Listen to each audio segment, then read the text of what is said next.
Do it now. Do it. Come on, kill me. Do it now. Yeah. Do it, Andy. Did you catch any of the Arnolds? Got all of it. Yeah. So, hey, how goes it, everyone? I'm Andrew, your DM for the day. Along with this super special band of miscreants and murder hobos, we are the Dirty Rollers, and this is the Mudbutts Goblin campaign. Episode 14, I believe. If you're a new viewer, the Mudbutts are a tribe of goblins residing on the far eastern side of Wildmount on the Blight Shore. And they call the giant horizon-back tortoise Toltalden their home. Use it as their mobile base of operations and safe haven. If you're new, if you want to learn some more about the characters outside of the brief little intros they give here, you can check the description below and look for a link to our character and player intro video. It's kind of like a real good to watch for first-time viewers to learn who everybody is and backgrounds for the characters, motivations, and things like that. And I think it turned out to be kind of a fun time. So feel free to check that out. Get an idea of how we got to where they're at now. For everybody that's returning and has stuck with us and watched all this crazy goblin shenanigans, we super appreciate you coming back and watching. And for everybody, if you could pass a link along, share it with someone that likes D&D, likes goblins, likes both, that would be the best, just likes the ridiculous things that this group does. We would appreciate it a whole heaping ton. And I think that's about it. So let's go ahead and get started. Hey, James. Oh boy. Actually, wait, I lied. You got a minute to think about it. Actually, I was about to say. Yeah, character. I jumped ahead a little bit. What are you putting doing? You on the spot. All right. Matthew, who you playing? Hi, I play Nick, the lady rogue of the group. What kind of rogue?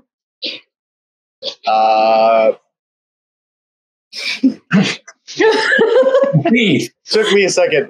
Too early for me to be a dick about this. I'm a thief. All right. Melissa, who are you playing? Iris Fart Gargle, the monk of the astral self. Gargles farts in the astral sea. James, who are you playing? I'm James, and I play Buckletick the Shallow, warlock, whose patron is the Great Old One. Casually slick his hair back. Yeah. What hair? Come on. Get out of here. Who are you playing? Did you hear that? Excuse you. That was Ivan sneezing, I think. Anyway. Someone's hand fart. Oh, no. Anyway, I play Mustelka, the Badger Druid. She's Circle of the Moon, and her Badger brother, Precious. And Garen? What's a squeeb? Squeeb is a battlesmith artificer. He's a tiny half-pint-sized goblin that makes robotic clockwork gadgets, and is a, what do they call a steel defender? Is a clockwork rooster named Baktok that he rides on as a mount. Excellent. Now, you ready, James? You had like 2 whole minutes to think about it. That's not very long. Yeah. Okay. Let's hear it. On the last episode Of Dragon Ball Z. On the last episode of Walking Out. Sorry. On the last episode, a few of those potions, which were taken off the dead and the spoils of war for the battle for Toltalden, one was identified to be a potion of haste and a potion of empowerment. Yes. Maximum power. Maximum power. Sorry. Maximum power. I'm super powerful, everybody. But I am super. Thanks for asking. After that, both Squeeb and Buckletick made commissions, Squeeb wanting hobgoblin armor to be fashioned to be smaller to fit his smaller frame, and Buckletick basically wanted a bed of water he can sleep inside of. And, yeah. But shortly after, the whole problem with the ring with Nick seemed to have solved itself, and Buckletick is feeling even more like a professional doctor. and waking up the next morning, at one point, Squeeb found a strange gouge in the floor of his room, and none of us could really figure out exactly what it belongs to or exactly where it went, and how in the hell did it not wake anybody up in the middle of the night. Sneaky stuff, crazy mystic stuff, maybe, I don't know. After that, Iris went to see King Fwaddick because she wanted to see one of those hobgoblin monks, and then after a back and forth of the king going, "No, I'm the king, I get to keep it," King Fwaddick had her thrown off of the over the ledge by one of the bugbears. She took it like a champ and didn't take any damage, and then caught up back with the group. And some monk skills to not take damage. Oh yeah, and yeah, she got back to the group, and after feasting on a rabbit and a few rats that were cooked up like hot pockets, a few rumors were spread from by Nick and Squeeb. Was it? Yeah. Yeah, just to possibly weaken down any I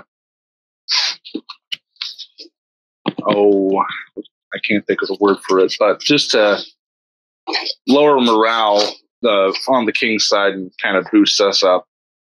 Oh, and you mean sow discord? That's the one. That's the one.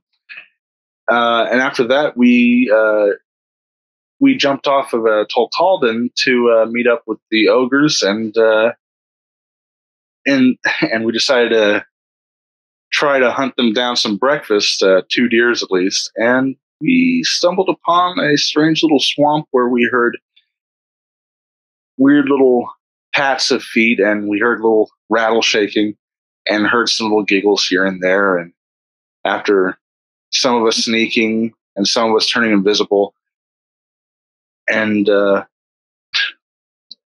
some of us just not caring about sneaking at all, just speaking really out loud.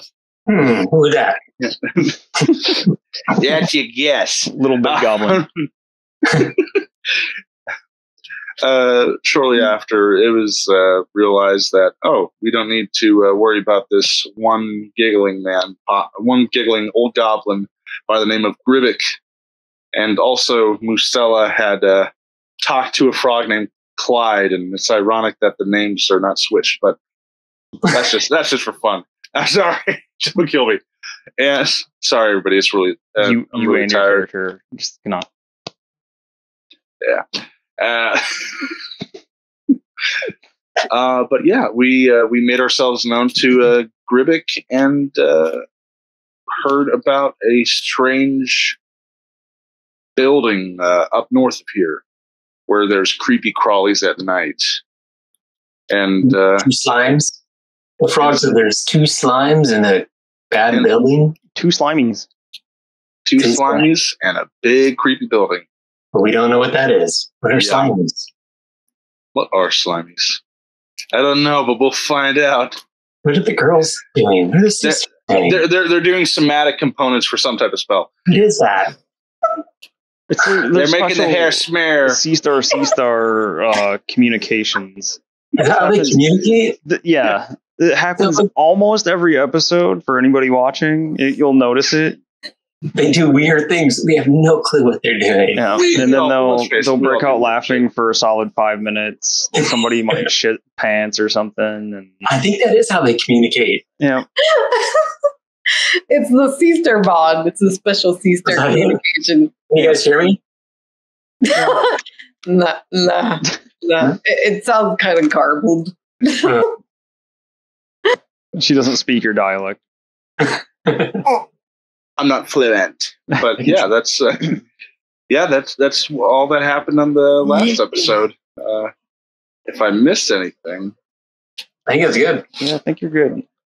Sorry, I trailed off there for a good moment or two. Oh, that's all right. There's plenty of distractions in chat and C-Star telepathy.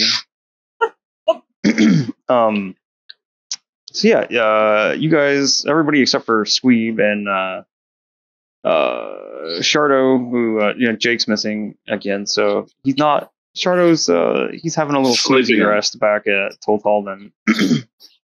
He had too fun a time shooting people in the ass with arrows and got tired, and he stayed behind. Maybe he'll get to find out what those claw marks came from while he stays back there. Oh. Who knows? So yeah, everybody but Squeeb, that's here anyway, is over on the island, little island thingy in the middle of the swamp with the old man goblin who's shaking his stick. As James said, Gribbik is the old goblin's name, and he was just kind of joyously dancing and making his little song in his tent until the gobs came over and have started talking to him / possibly harassing him. So that's where we'll pick up. Possibly harassing him. Mm-hmm. You know it to be true. It's true. Are you two gonna make it? Yeah. Okay. We are just fine, thank you very much. How much are we? We're pros, everybody. Just kidding. No. See, I specifically said we weren't in the intro video. I think it's pretty obvious. Just kidding. Oh my god. It's pretty obvious. Yeah, it's obvious we're pros. God damn it. We're bad mofos. So what was, I forgot what happened last. Who was talking to him last? Was it? I was shrieking for you to come over and meet the lovely Gribbik and his dancing skills. And we were trying to get him to go to Toltalden, and he would like, no, I don't want to. Yeah, he liked it. It's nice. It would be too loud. Too loud. Okay. Iris was definitely way too loud for him.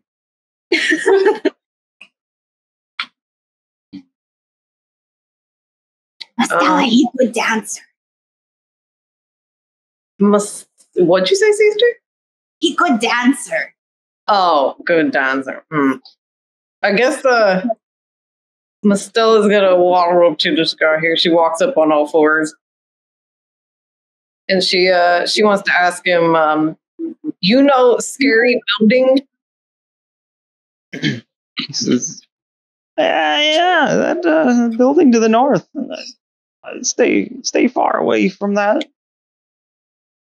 I leave it alone. It leaves me alone. You know what in there? No, never cared to find out. It's pretty creepy. How creepy? Yeah, go see for yourself. See slimy thing? Was it slimy that the frog said? Yes. Slimies. Slimies? Yes, slimies. Oh, he looks immediately angry when you mention the slimies. He says, damn slimies sunk my little boat. Slime. What are slimies? Like he's like, looks like he's really like trying to dig around in them old wrinkly brains and dig out the words he's looking for, but hang on. He like walks over and he kicks a rock over and he's digging around under it. And he picks up, holds it up for you guys to see. It's like this, but bigger even than you. He's holding up a snail. A giant snail. Oh. Yeah, giant. Oh, biggest snail I've ever seen. Huh. You know anything else about snails? They're dicks. Don't They mean slimies? That's just it. They tipped it over and just kept going. Didn't even care. Huh. What jerks? Sounds like a bunch of jerks to me. Buckle-Tick asks, what are the ways that you know how to protect yourself from these slimies and any other creepy crawlies? And he just whacks you in the shin with his stick.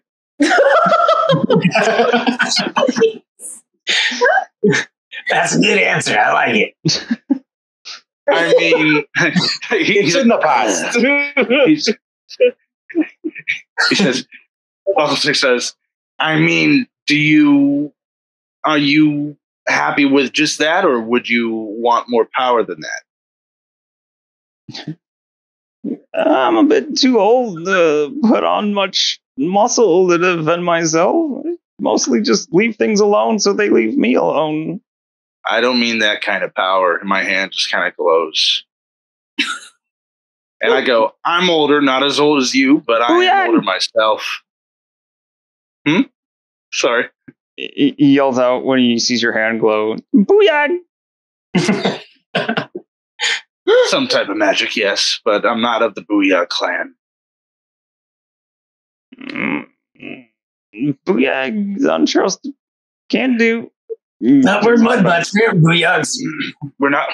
We just dealt with them. I have my own means of magic. A few of us have our own means of magic, but we're not of the Booyahs. Believe me, we don't like them right now. Booyah band, not very nice people.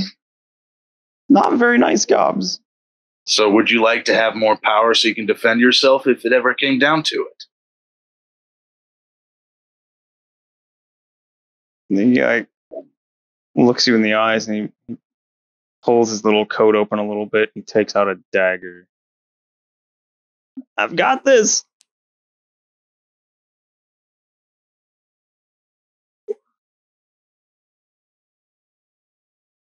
Buckle-Tick's like, give me a minute. He's just going to go over to the water. His eyes have never left your glowing hand. Like, he seems pretty untrustworthy of it. It's shut off since I showed him for like a few seconds. Oh, okay. Yeah, he's giving you the side eye though. He doesn't. Oh yeah. Doesn't seem to be really trusting you and your magic. Yeah, I go. Give me a moment. I need to speak to somebody. So I go over here and I just dunk my head in the water, and I just try to get a yes or no answer from my patron saying, "Would this guy be good for serving you? Can I?" I'm just trying to get more people to follow you. Yeah, sorry. You're blasted back from the water with a jet of like a spray of water. It just goes straight up and knocks you on your butt backwards. Does it seem like that was an answer from my patron or something else altogether? You can roll an insight check. Okay. Please, God. I don't want too much mystery. I'd like to know just a little bit. Okay. 15. Definitely feels like it was from your patron. I'm guessing that was a no. Definitely guessing that was a no.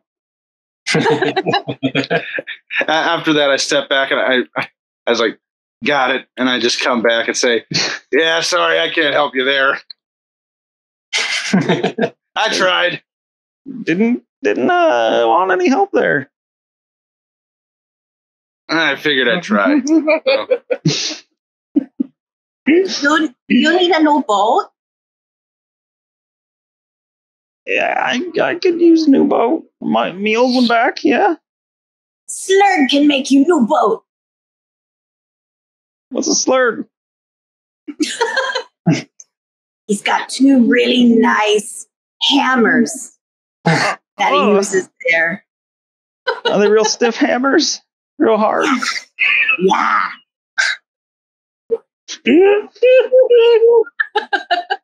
I heard having a good set of hammers is really good.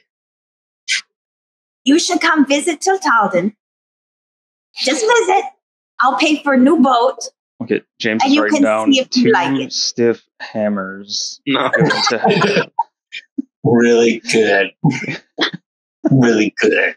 No, Scooping two apples. I'm writing down translation of shit that means yes or no to from my patron. So getting a jet of water to the face, knocking me on my ass equals No. Negative.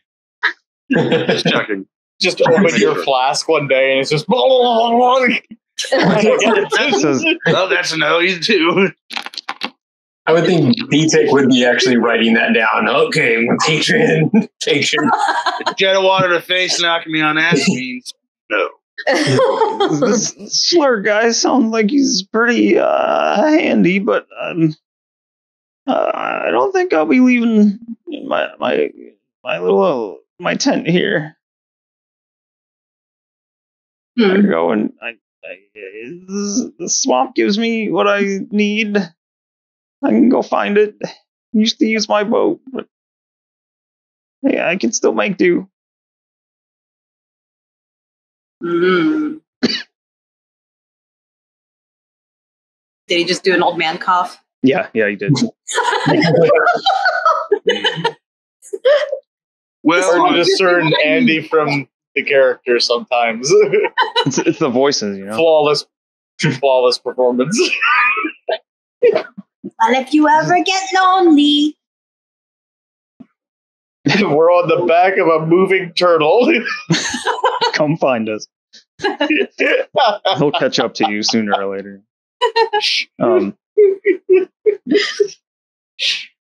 He says, you can see if you can find my boat. okay. I lost the. He looks like he doesn't really want to say, but he says, last trip I lost a big jewel on a chain. I want it back. It was on the boat when the big slimy things, when they sunk my boat. Which way is your boat? It's far that way, and he points off to the east. He says, I had other treasures with me, but they got sunk too. Since there was a wagon wreck, old, forgotten, that I found back deep in the swamp. I used the boat to get around and get my treasures back. So I only have a little bit here. The rest of it sunk, and there's more somewhere out on the wagon. You bring back my jewel, and you can have other treasures. You teach me to dance? Yeah, I can maybe teach you to dance. You can have maybe 1 or 2 treasures. Stella, we can dance. Treasure better. Oh. Really like that. Really like that jewel. He seems really sad and talking about losing it. Oh. And the jewel was the thing that was lost in the water too, right? Mm-hmm. Okay. He's having a hard time understanding him. What's up? Okay, I go find bye. And then Iris is going to I just relay all this to Speed, just like, treasure over here! Treasure? Bailed out early, just like, I heard there was treasure over here! Oh, yeah. He goes back inside his tent unless anybody else is talking to him anymore. No. We go find. Yeah, okay, thank you. You come back with my treasure. You can have some of the other treasures.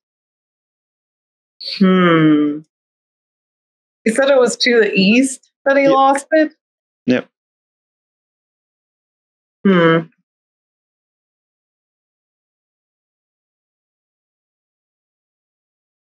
Making our way.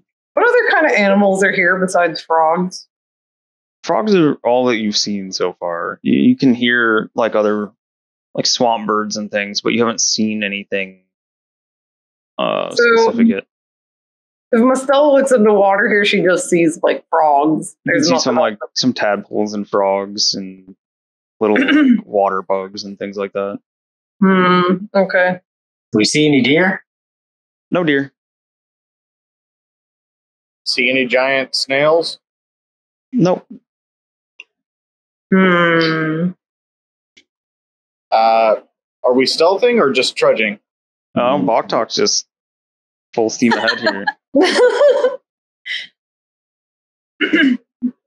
I'd like to be sneaky and just walk along the coastline. I'd like to have disadvantage on my stealth. And I would like to have disadvantage.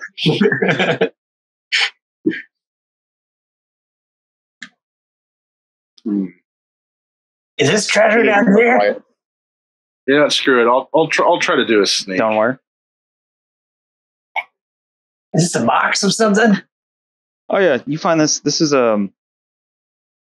it's a busted up box, and it has what looks like it was some kind of old produce of some kind. Like it's all like long rotten. There's just like slime and gunk and mold all over it now. Oh, look, a pile of rocks. Yeah. You found a little cairn of rocks. What were you trying to do with that stealth roll, Buckletic? I just figured I would try to stealth along with. Just be quiet. Yeah. Not draw so much attention. Just to be safe, because as I'm like, well, I wasted that one spell slot, and I got one left till I take another rest. Sucks for you. Hey man, that's all right, dude. That's the life of a warlock, bud. Box of rotted food. Yep. And I'll stick my hand in there and just mush it Oh. Are we able to see? Just compost it. You can see something shining out in the water there. What? There's a boat. Mustelka wants to point toward that direction where there's a little something or another there. There's something. Something shiny? Shiny. Does it look like the water gets deeper out there? It looks like it gets deeper in some spots, but not too terribly much. Like you can still see the bottom from pretty much anywhere. Balkotek's just gonna go, hey, everybody that doesn't know that can't breathe underwater, hold still for a second. And I'm just gonna use my underwater breathing on. Well, before you use your spell slot, it's only like 1 foot to 2 foot deep, like all the way through the swamp. No, that doesn't use a spell slot. That's just a free use thing. Okay.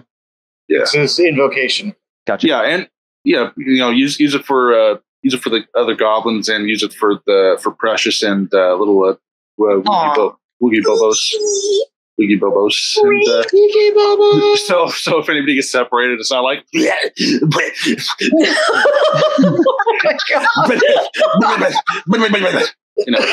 floating and sinking, just trying to paddle away, man. Oh Sorry. Now, is that a direct translation, or are you? Believe me, I've heard people drown before. I know exactly what I'm talking about. Boktalk goes squashing through the water there. We gotta go check out that weird thing over there. Well, before I get in the water, is it glowing? You said there's a glow out there? Yeah, it's the You glow. can see like a glint or something, like a red glint. Is there any formations either in the water or just slightly coming out of the water that just doesn't look? I don't know. That doesn't look like it would match the habitat, or not habitat, but like, does anything look the environment? Does anything look really out of place? Like everything looks old, but that thing looks super new. Like anything just looks really out of the ordinary, other than the glint. I don't know how to word it. Keep going. I like listening to you struggle. Thank you. I appreciate it. What?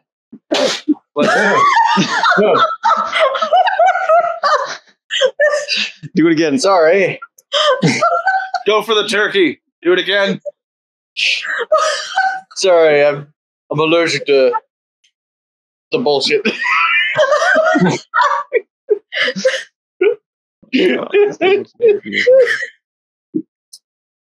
I'm going to die. Yeah. I'm sorry, I couldn't hit my mute button in time.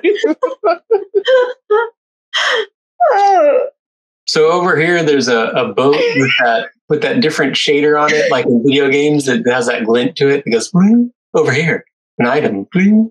It's like something's catching the light and just like shining every so often. There's no real way to animate it.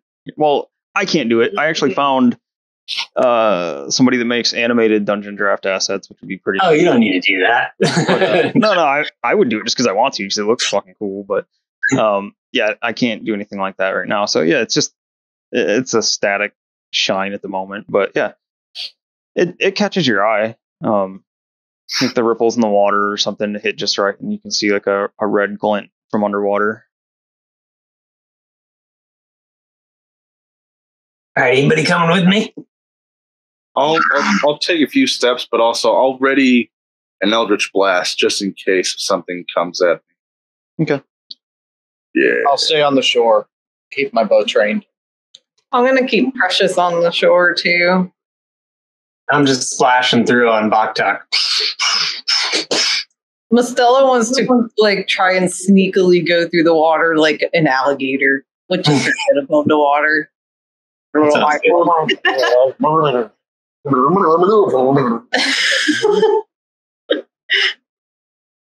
don't know how alligators actually sound. That was an alligator. Yes, that's a good alligator. I thought you were simulating that was a- drowning. That was a goblin pretending to be an alligator. Oh my god! It's like the nicest alligator ever. Yes. They're like quiet and they hiss. It's like the They sound are. that They're like silent. the gator from fucking Gator Golf makes that sound. All right, I'm going to lean off Baktak Mhm. and kind of like put my feet onto him and just dunk my face in the water and try to look underwater. Okay, it's not very deep down. Like you, in fact, when you stick your head underwater, like the little bits of sun that's peeking through the overcast sky, like hits the thing underwater just right and shines this bright red blast in your eyes and almost blinds you underwater. But it's just it looks like a jewel on a chain resting in the bottom of this rowboat that's just sitting on the bottom of the swamp. And you can see it's like a goblin-sized rowboat, and it's just ever so barely underwater. Like it doesn't look like there's actually any damage to it. I don't know if you get it's resting on the bottom, but it's like it's so shallow here that the boat is barely all the way under. Can I lean off Baktak and stick my Yikwa spear down and try to hook the chain? Yeah. You At the tip of my spear and pull it up? Takes a few times, but you poke down a couple times and you eventually catch the chain and pull it up. And when you get it up, it looks like a silver chain. It's a little bit tarnished now, but like a silver chain with some kind of red gem, possibly a ruby, set in it. Found it.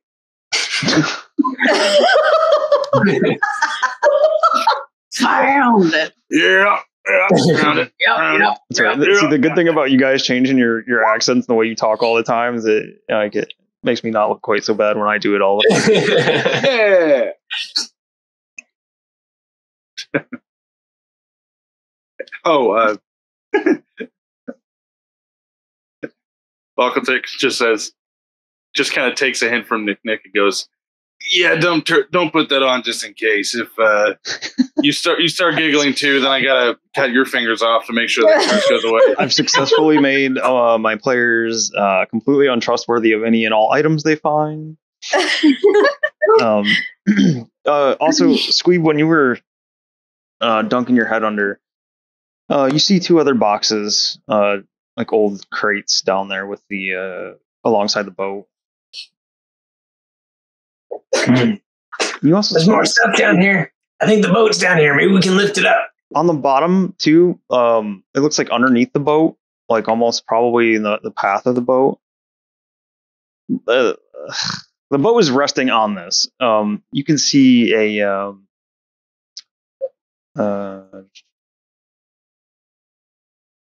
this weird, like, almost like glittery, like rainbowy shimmer under the boat. It just leads off in a trail. No, thank you. Hmm. No Does the boat meta look knowledge, Matt. I see you shaking your head. Dick Nick has no idea what's going on. Exactly. You are a devious mastermind. I hold up the necklace and I yell at Nick, Nick, I got another shiny for you. No, thank you. I laugh. I'll put it in my one of my bags. Does the boat look like it'd be like we could all lift it and try to get the water out of it and get it to float again? It seems like it could be. Like, you don't see any visible damage or anything. Okay. What are you doing? Come on, everybody, let's try to lift this boat out. Yeah. Oh boy. Yeah. Old man will be happy. Teach us to dance. I like helping good gobos. Nice gobos. There's a part of Buckle-Tick just going, I don't trust this place, and also I'm pretty weak. I don't know if I can help with the boat. All right, fine. All right, fine. Hey, B-Tick, we should have an arm wrestle sometime. Oh, yeah, that'd be great. That'd be perfect. It'd be fun. Oh, God. All right, everybody get around it. Let's all lift on Gather around, boys and girls. 3. 1, 2, 3. Oh.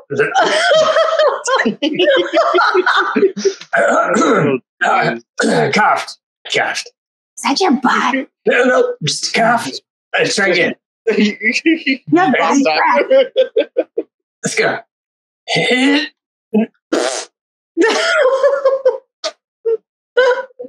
Gee. Should we do a roll for this?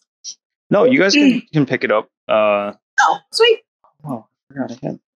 Woohoo! Did the boxes come with it that are in it? No, the boxes are like next to it. Oh, Hey, let's put the box. Get the boxes. Is it afloat now? Like, could we dump the water out of it and get it floating again? Yeah, you can. You guys take your time and you can bust the boat up out of there. And once you get all the water out of it and flip it over, like it takes a minute because it's kind of heavy for gobos even. And dump the water out and write it, and it seems like it still floats, and you don't see it taking on any water or anything. Cool. So we take it back to him? Yeah, let's look at the boxes in it, all the stuff we can see around it. Give me 1 second. I'm trying to Uh-oh. get something to work. I don't trust it whenever he says, yeah, give me 1 second. he's I don't trying know. to us. I'm trying to get something to work, and full 20 here. It's not letting me do. I believe you. You should. You should absolutely believe me. I'm sorry. I'm sorry. Not yet, but you will be. Oh no! Oh, no. Iris, the water's really warm around you. That's weird. Sorry. Why you pee? Water's cold. I think it feels good. She's right. It was cold. Come stand next to Iris. It's warm over here. No, no pee. No pee water. Estella, are you peeing? No. In a whisper to Squeeb, she's peeing. Only pee on tree to mark territory. Buckletic just thinks to himself, going, "Wow, you think the water's dirty now? You don't know what all the fish really do in this shit, do you?" Yeah, you guys, you get the boat up. You kind of feel as much as you hear this like cracking when you pick it up, like from the ground, and a couple little pieces of the stuff that the boat was sitting on float up, and it's this weird kind of glassy like substance that shimmers almost like an oil slick sort of, but it's solid. Solid. Like a snail trail. Andy. What? Like solid, like a goo, or solid like a piece of wood? Is goo solid? No. So it's like solid chunks of Like rock candy. Okay, that's what I was thinking. Okay, yeah. Yeah. Like when you wake up in the morning, you see like where snails and slugs have been because it's all. Yeah. I'm talking about the Yeah, that's what I was like confused. thick. Okay. There's a thickness Well, yeah. to it. It's harder. Sorry. I'm gonna pick it up and hold it in my hands. Do I recognize what it is? You can roll nature check at disadvantage. Okay. Nature check. Nature check. Where's my nature? Oh, there it is. A 6. You have no idea what it is. What does it smell like? It smells like the dirty swamp water. It smells like dirty swamp water. Ooh. Here, Cyrus, you'd like this. Yeah. I shove it in my pants. Oh, of course you do. Hey, it cuts a little bit. It's sharp. Ow. Is there more of it? Mhm. I'm gonna take another piece of it. Keep some. Maybe I could grind this up. There's kind Maybe of I'll. a whole trail that like starts in this way and then it goes under the boat and keeps going up this way. Maybe King Fwaddick will think this is a cool drug too. And then he'll die. Oh, I would never think of a thing.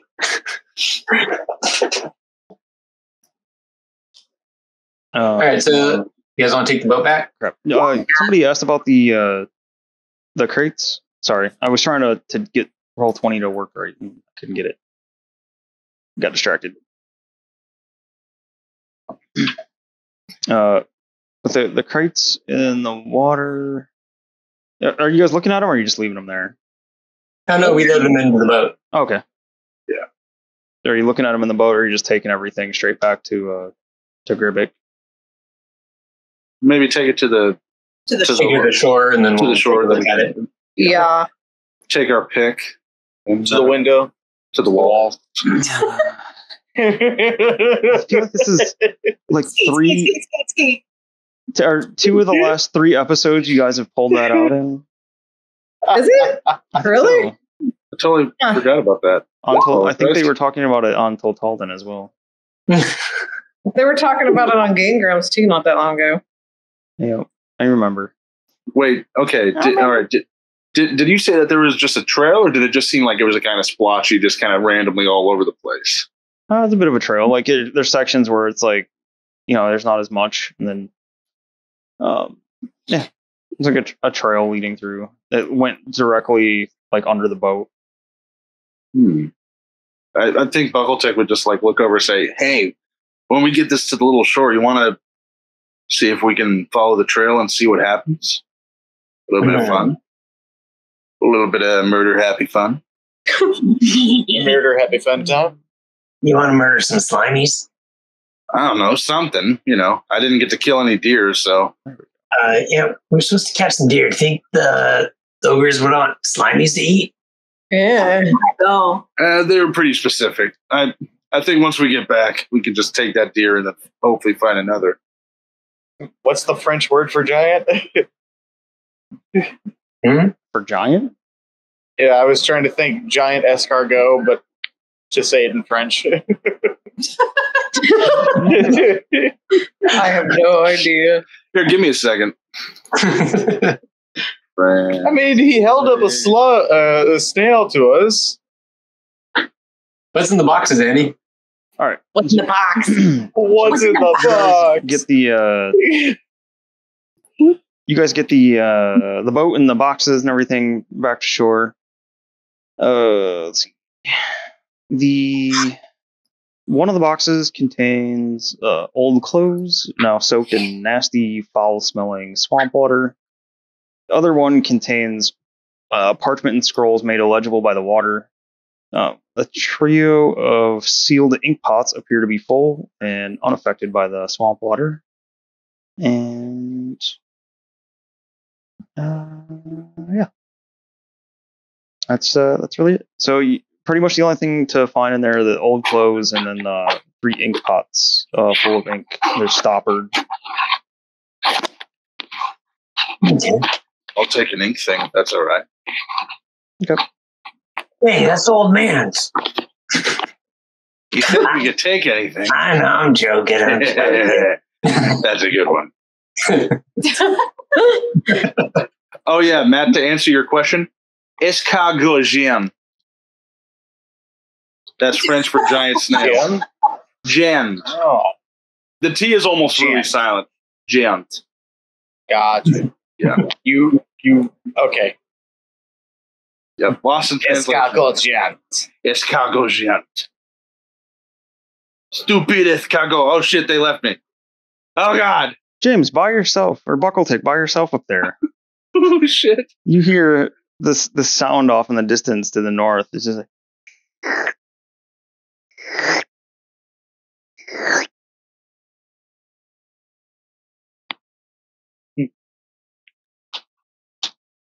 You say I hear the sound.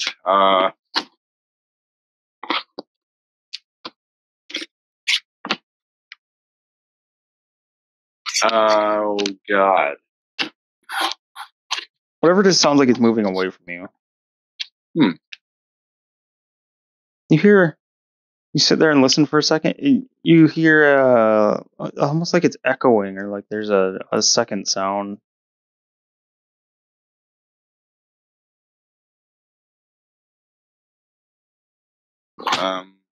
Of them at us? Okay.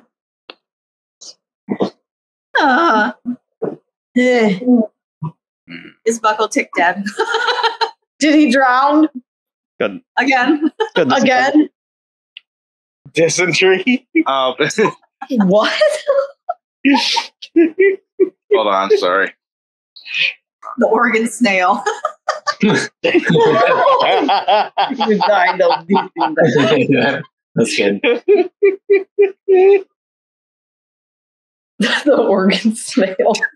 Jesus. I feel like this needs to be like a roadside attraction. Short, like Iris is got like a little kiosk, and she's trying to sell the Oregon snail T-shirt. They say it'll give you dysentery on it. Yep. You can buy snail skeet here. Went on the Oregon snail, and all I got was this lousy T-shirt and dysentery. All right, so you said that I heard a weird something. In the direction that I heard it, do I see anything out of place? I mean, you can see what you can see. You can see what you can see? Mm-hmm. So are you telling me? Oh God! What? So are you telling me that I see? Okay, You see exactly what you see. do I see that?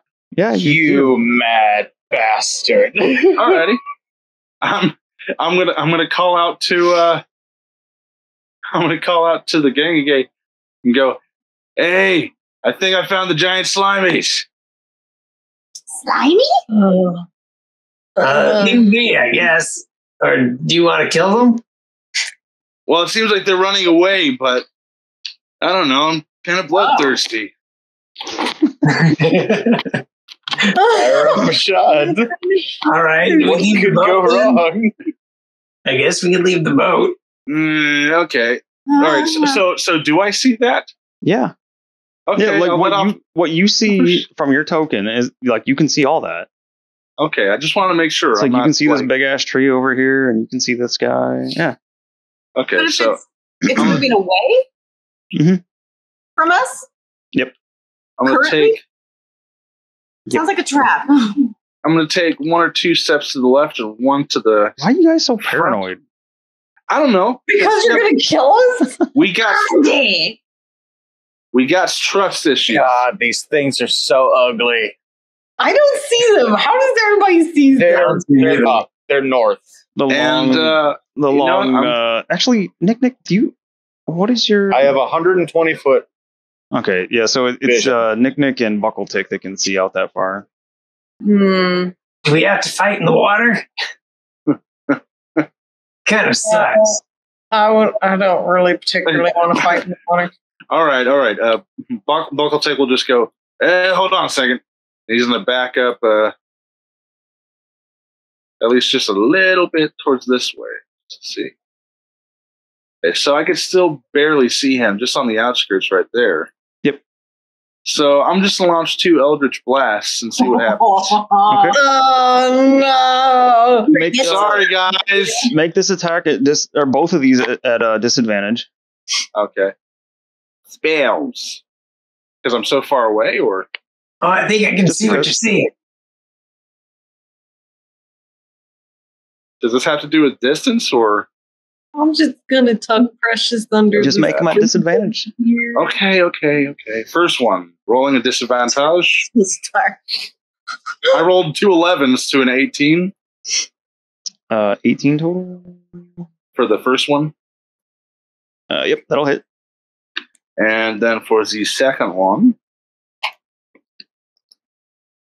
ever since you showed me that right click thing, I enjoy it very much so. 11 for the second one. That one does not hit. Okay, so the Eldritch Blast that does hit, it is about 5 force damage. All right, second. The rest of you guys, well, everybody can go ahead and roll initiative. I don't want to. Too bad, So everybody? everybody. Everybody. Awesome. I don't want to. I don't want to. Why not? Okay. She was hoping for spiders. Oh, that face. Oh, Candy, don't make her. Oh, God. That's the face of fear. That's what happens when I get scared. Oh. Hold on, I got Oh, Tries to mug you, don't and make they're her like, scared. "Okay, Yeah, please, fine." don't make her scared.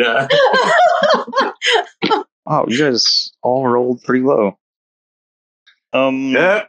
That ain't low for me. What I've been rolling. That's true. I'm lucky if I get a 14. Buckletick and Squeeb, what are your guys' dexes?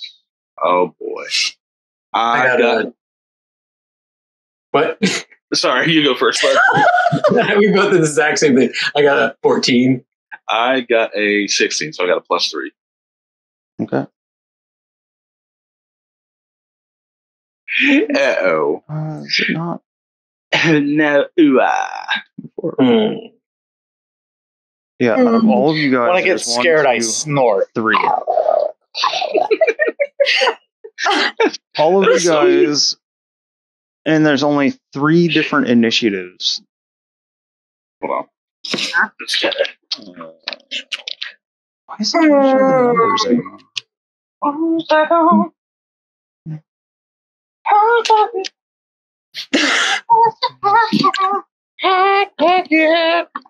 It's actually rats.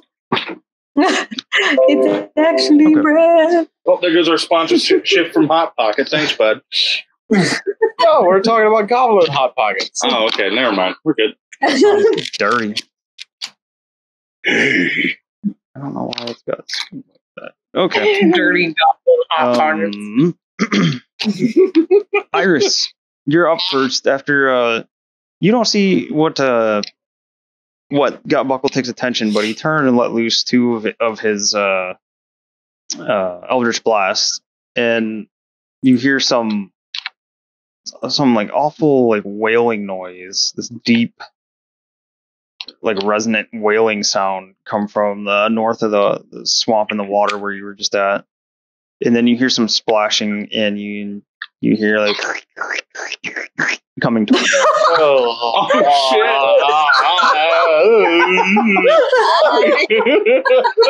shit! Sorry, guys. I really wanted to kill a little something today. So it's coming our direction. Yep.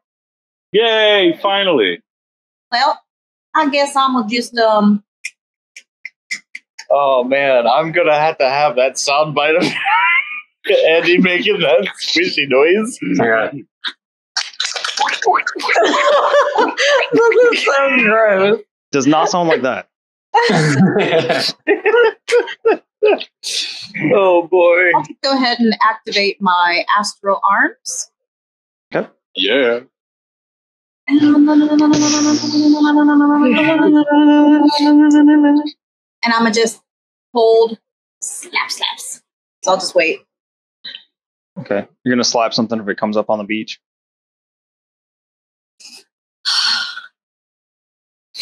How does hold action work exactly? Because like it's gonna take him forever to get to me, and I'm gonna get bored. Yeah, you have to say the trigger, and then if the trigger never happens, and you just lose out on that action. What did you call those ink things again? Sorry, an inkwell or Inkwell, ink pot, same thing. all right? It's just Like like what's a a- vial full of ink with a stopper in it. Like if it comes within your reach, you'll hit it. Okay. Well, I'll hold it and just wait. Yeah. Okay. Mustela. I have a question before I attempt anything. Yeah. What happens if you call lightning down on water? Ooh, Maybe would happen? maybe fun things. You pop a pair of goblins like hot dogs in a microwave. Well, that's what I was asking for. Especially squeeb on a mechanical chicken. Yep. Okay. Stella doesn't know what's happening yet, I don't think, because I can't see anything yet. I guess I'll just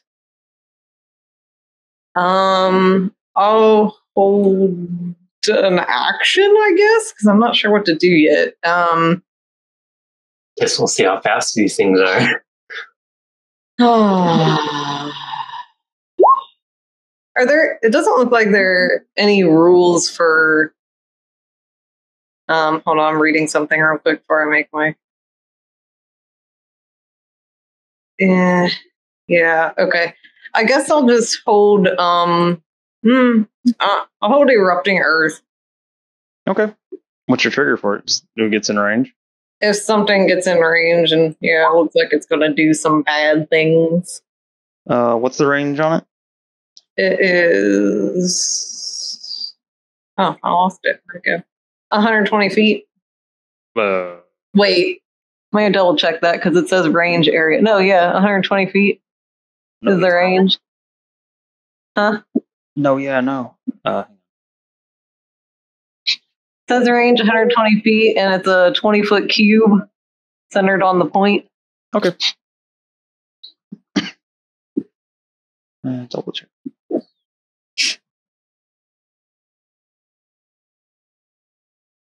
All right. All right. You are holding that. So remind me. Nick. I will say, giant snails! And I will take steady aim to hopefully cancel out disadvantage. Okay. Um, What's your range? Or why? My why range you have with my short disadvantage? bow is 80 feet. Okay, that's why you have disadvantage. I mean, at where I am right now, it's...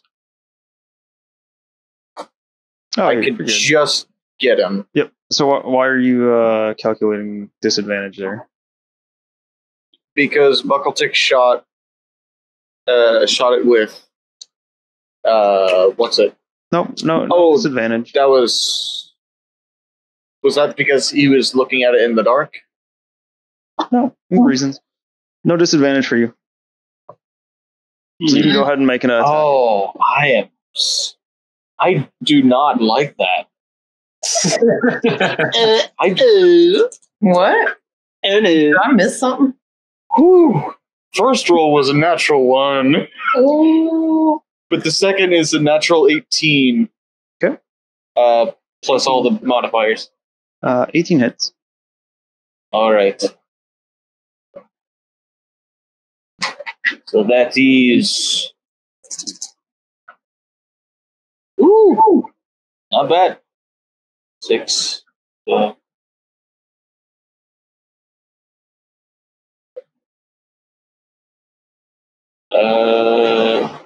19 points of piercing damage. Okay. And that is my turn. Giant snails! Let's see.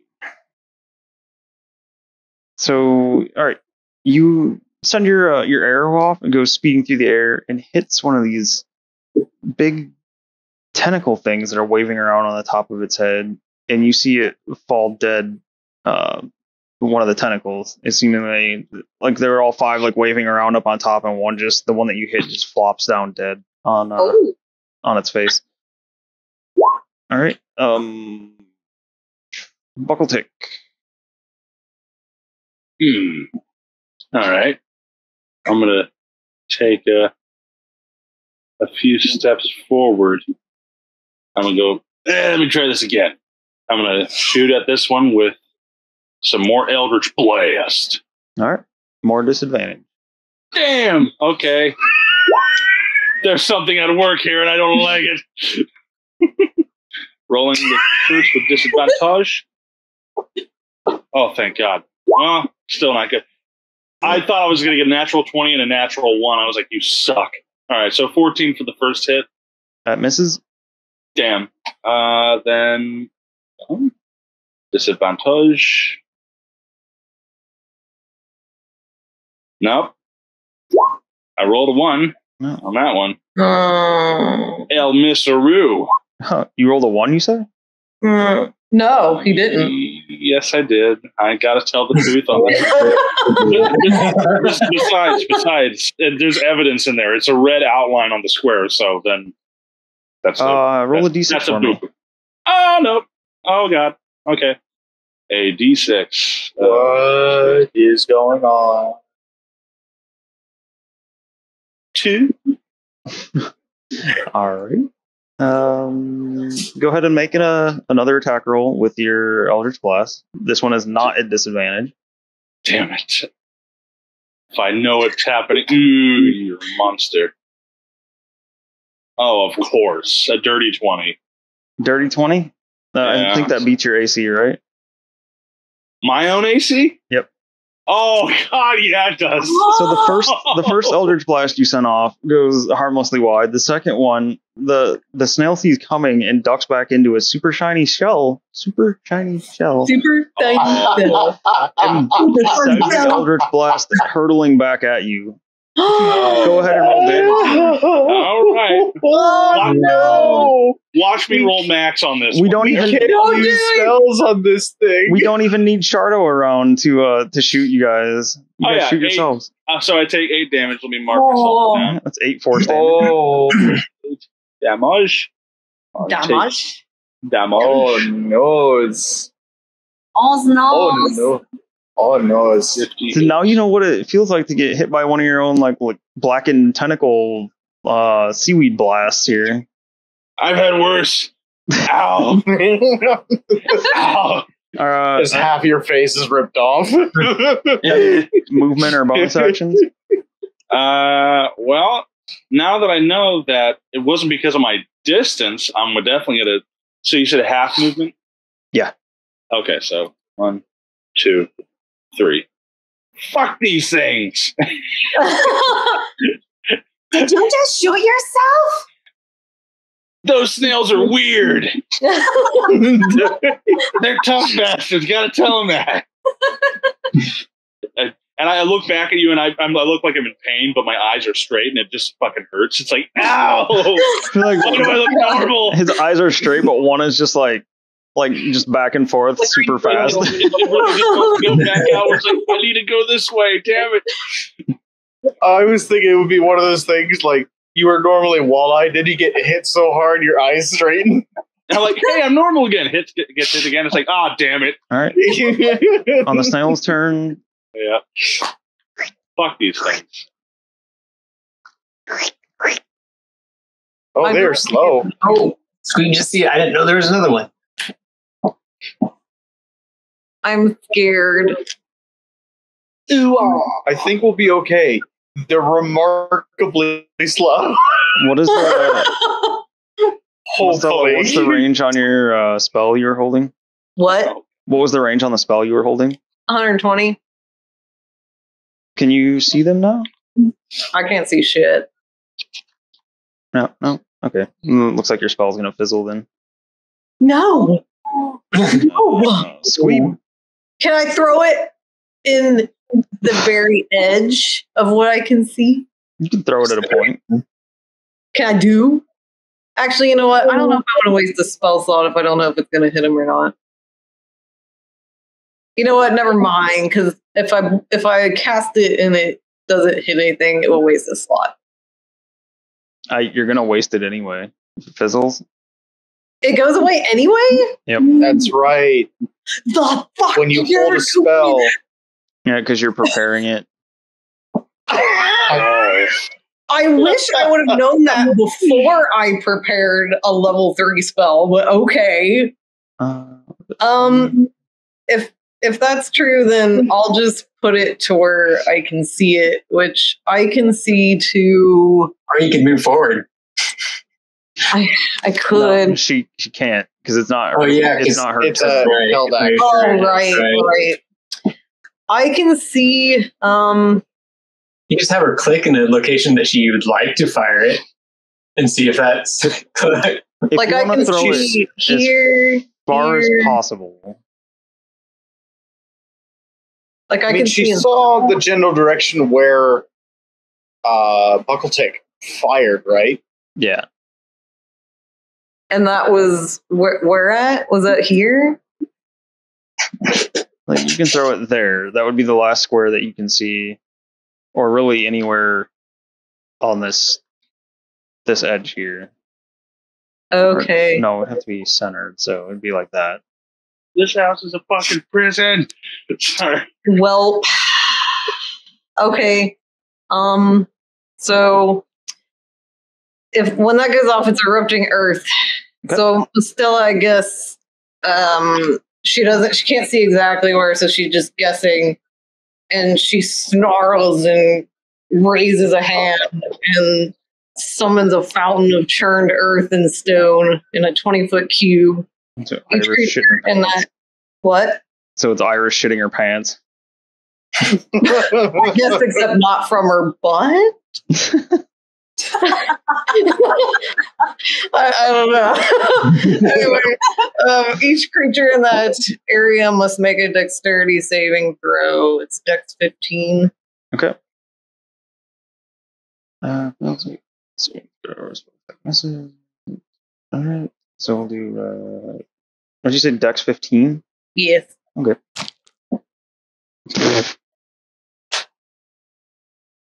Good sounds. Can you see what I rolled? No. Oh, it's not something. Yeah, it's just to everyone. Yeah, it got a -3. Oh, cool. I have a feeling their dex is probably poop. Natural It was one. a snail. Natural one. Yeah. Oh, that's good to know. They have a -4 to their dex. It's good to know. So they're going to take 3d12. I can't see anything. Did it work? It's still 18. 18. Okay. And let's see.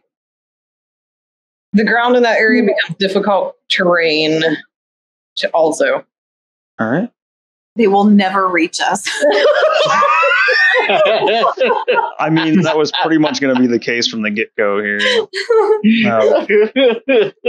So you see another one of its... or no, you don't, because you don't see it. Never mind. You don't see shit. All right.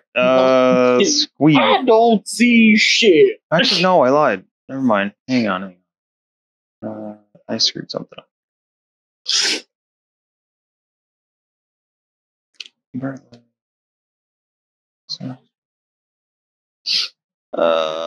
Okay. So when the lead snail moved, we're gonna do this all backwards again because I think this is gonna change things. When he moves, you can hear this big, like, resonant bellow come from up here in the direction where Buckletick had shot his blast and had one returned to him.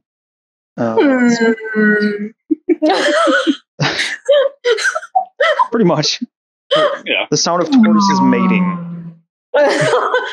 Oh my god! I see them now. Sorry. I made it sound more like... So you all are you can all immediately see this blast of light come out of and see the snail here. See, the shell sheds bright light in a 30-foot radius and dim light for an additional 30 feet.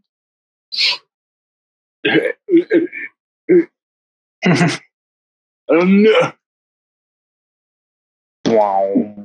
Jeez. I mean, you're not wrong. Bright light. Let's see, so that's no. Okay. Now we can move on to Squeeb. All right.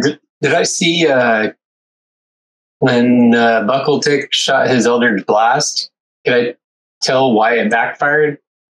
You can make an insight check. No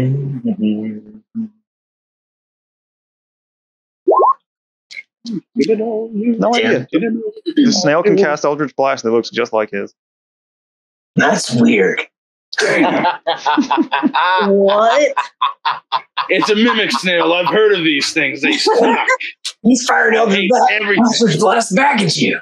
Holy shit, it's another warlock. I didn't know snails can learn that. It's a snail. Damn. Queen's gonna Snail. hold his gauntlet and his Yiko up and fire a firebolt at let's see, I need it at this one. Okay. Firebolt. Actions, attack.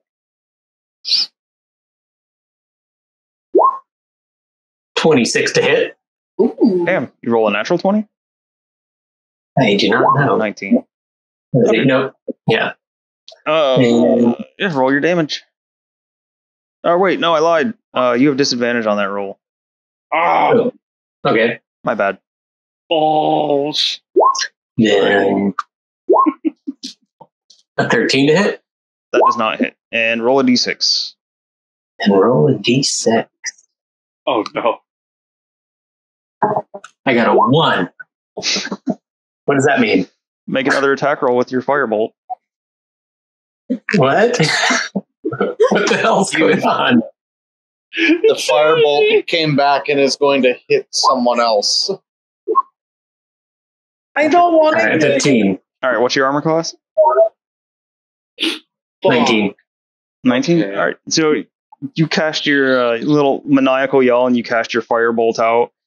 And you see the snail, like, duck its head out of the way. It hits its shell and comes screaming back at you. You're just quick enough to get your disgusting toenail shield up. And, the shield soaks up your firebolt. Holy shit! Don't shoot the shells! Don't shoot the shells! These snails can cast the Eldritch Blast and Firebolt. Oh no! These things suck. All right, I can use my Hate you bonus. so much. But they can't cast Earth, erupting Earth. No. They can't really cast it. And just It's just Oh, you're just Squeeb and Buckle Tick think they're casting their spells right back at them. I see what. Okay. all right. I can use my bonus action.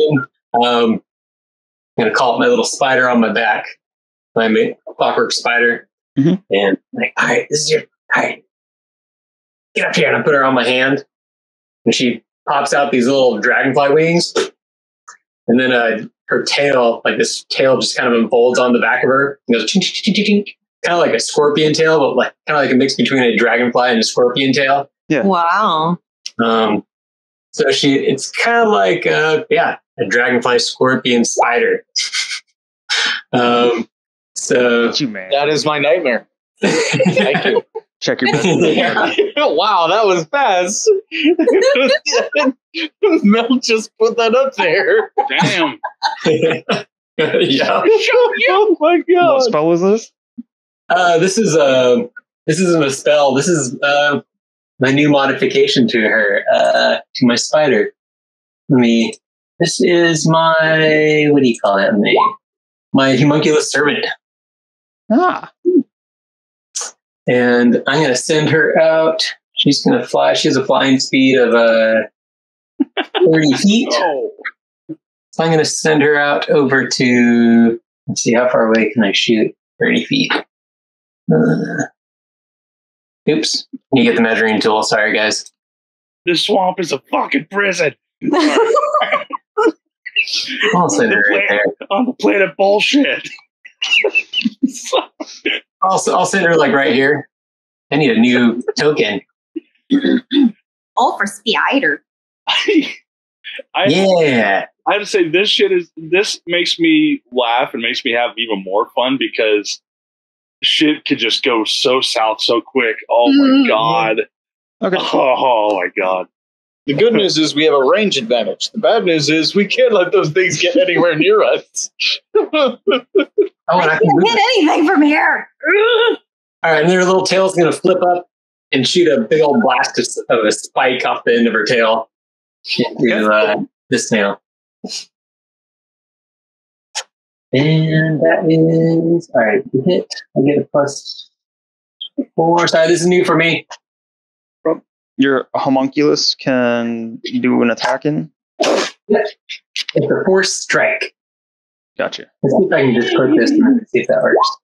Remember? Yeah, 12 to hit. That's miss. Miss. He's miss. All right. And then It's a miss. I'm going to move. I'm going to move back to land. That's 5, 10, 15, 20, 25. It's half speed, right? Yeah. Yep. Difficult terrain in the water. All right, I'm there. All right, I'm done. Okay. Back up to Iris. Let me see.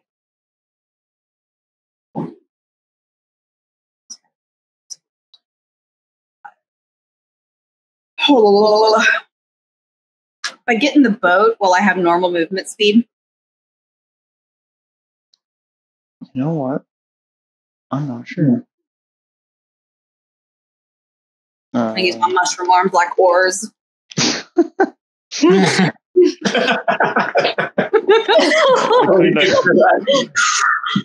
I kind of want to see it now. You just put your mushroom arms on either side and just like little propellers. Yeah. Couldn't she just like walk like Dr. Octagon? Let's see. Doc Octopus. Dr. There was a Octagon. Doc Octagon.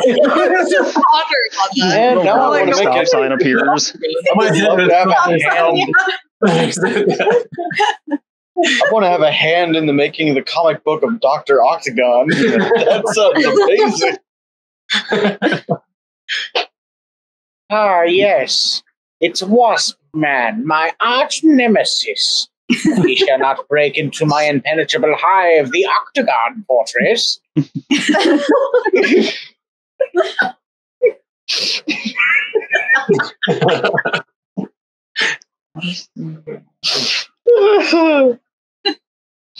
Oh no, it's Mr. Square.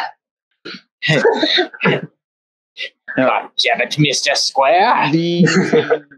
You take your remote subtle speed- friend out of here. Rowboat speed is 15 feet. Oh. Boom. Can fit four gobs. Poor gob. 15's not enough for me. I'ma just You just Oh, move no. faster through the water. all excited to like spin it in a circle and have like a propeller. But all right.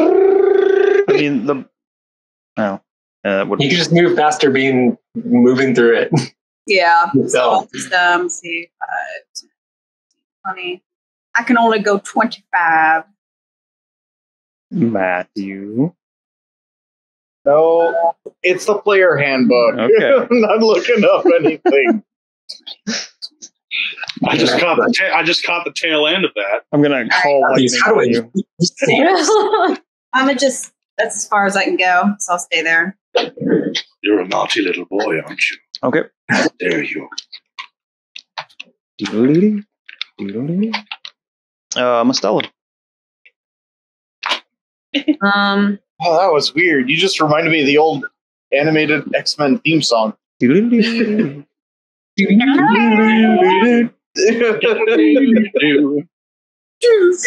it looks like It's all on They're- Disney, and it's worth watching. they're reflecting projectiles. These bastards. You can roll an insight check, Mustela. An insight check. An insight check. An insight check. If at first the spell doesn't work, keep doing it. I need 21. Okay, you've seen it shoot an Eldritch Blast back and a Firebolt back, but the arrow that Nick shot stuck true.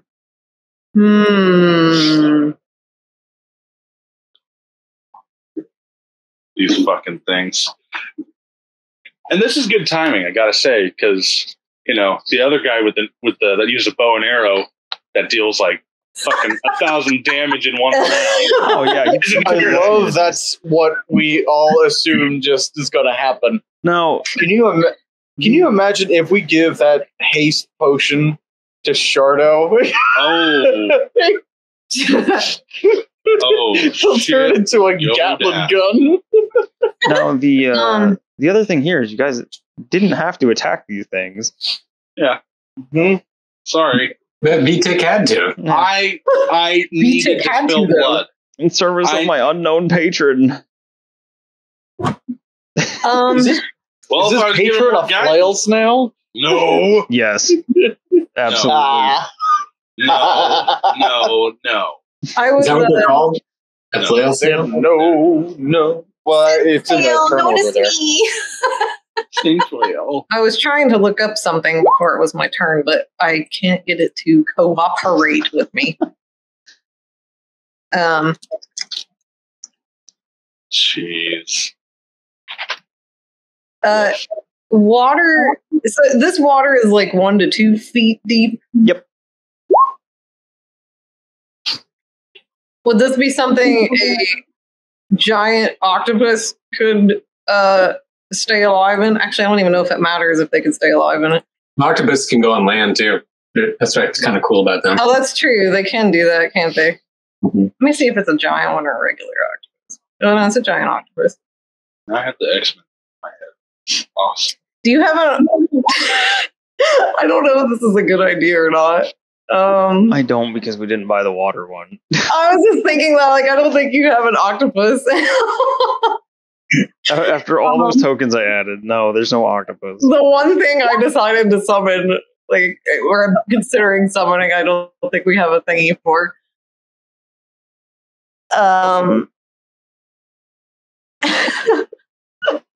I kind of want to, though. It's a summon. It's a summon. I can summon 2 giant octopus. Let them We're gonna fight. turn this. Druids into some can just kaiju do battle that? shit.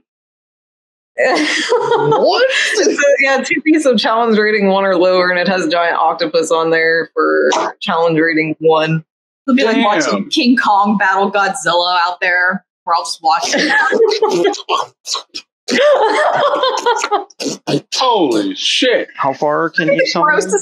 sounding fight. 60.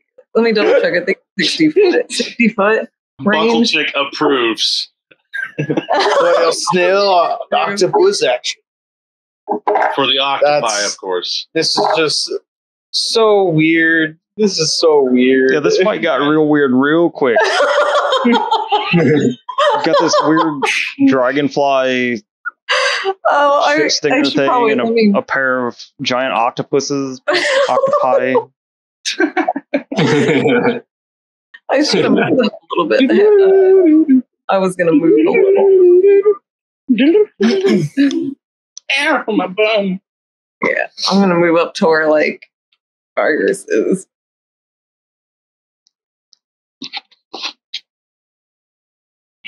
Oh, wait, let you. Hi. My God. So these things actually count as fey creatures, technically. Okay. Do they go on your initiative? I think they roll initiative for the summon creatures as a group, which has its own turns. Ah, So I guess I roll initiative for them. yep. This is one thing I really wish Beyond would fix is let me add in creatures to a combat. I think so. Oh, can I? Oh my goodness, did they fix this?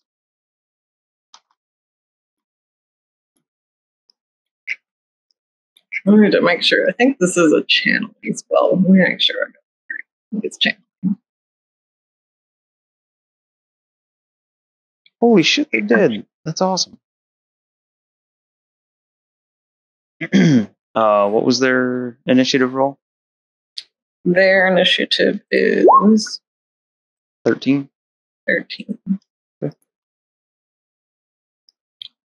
Well, thank you, D&D Beyond. This makes so many things so much easier. I was trying to think of what eats snails. I was thinking, like, octopi are really good at, like, tearing apart shell creatures. All right, Yeah. so where are you placing them when you summon them? So it's 60 foot, right? Mm-mm. You could put them right on top of those things. I could, couldn't I? I was double checking or at least on one anyway. Right Or maybe around right here. I mean, they're large, so they're going to take up 4 squares for one. For two, I don't know if you saw this, but their tentacles have reach of 15 feet. Oh, I didn't see the reach part yet. Damn. That's nice. So I guess There you go. well, I can move them. Oh, I didn't see it. I thought I didn't have control of them. So I guess we'll put one. Their reach is 15. Yep. Dang. The red square is difficult terrain from your Right. earth shitting. Earth shitting. Yep. Dear Gaia. Trying to think where I could put this guy. Do I want to put him there? I don't know. If I put this second one right next to him, this guy can still. The first one can still reach, right? This Yeah. one can still reach. I guess I'll put them there. Okay. And do they attack right away, or do they not attack right away? Let me Nope. see. No, they don't attack right away. They go on their initiative. which Oh, right. So they'll it's go not their right turn. after Nick. Okay. I gotta get. Okay. Is that it for you then? Just summoning 2 giant ass octopus. I think so. Yes, for now. Okay. Yeah, just Nick, prepare. Nick, and then the Well- octopi. I was going to give my sling to Iris so she could pepper him from a distance. she moved away from me, so Sorry. it's fine. I'll take another steady aim at them. Okay. At that front one. Yeah.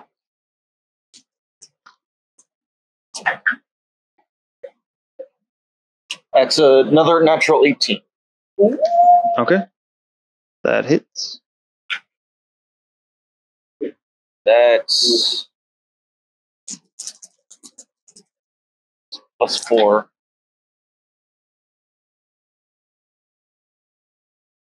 God, I'm trying to do 20 points of piercing damage. 20 points of piercing damage. Nice. I think. All right. You can see the remaining flails on top of its head flop down over its face.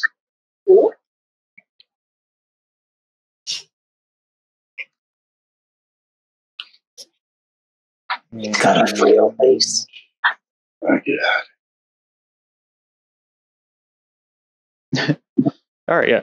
You can see the remaining flails fall down over its face, and it lets out this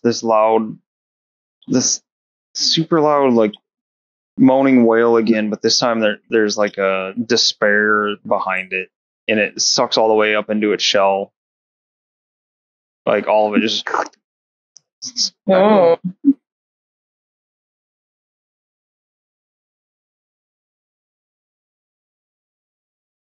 Oh God! That's my turn.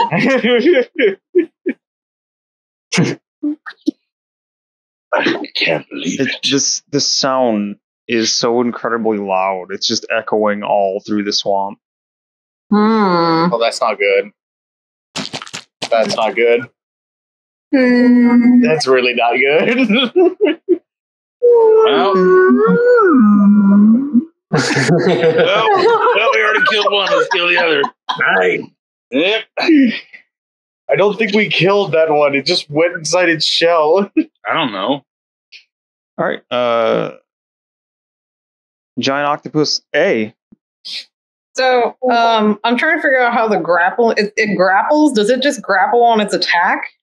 Let's see. The bludgeoning damage. If the target is a creature, it is grappled. If it hits. Okay. So we see if it hits first. So I guess I'm doing octopus A. Yep. To see if it hits. That looks not really that great. You're attacking the one that sucked all the way up in its shell? Yeah, that one. Nope. That's Nope. Okay. And I think he only gets one attack, right? I think. Yeah, looks like it. Yeah. So next octopus. I'm gonna try to hit it. Actually, it just hits the shell, and he can like latch onto it, but it doesn't seem like it does any damage to the shell. And it's just that awful, like sad moaning sound coming out of the shell. That's freaking weird. Now I kind of feel bad. Buckle tick.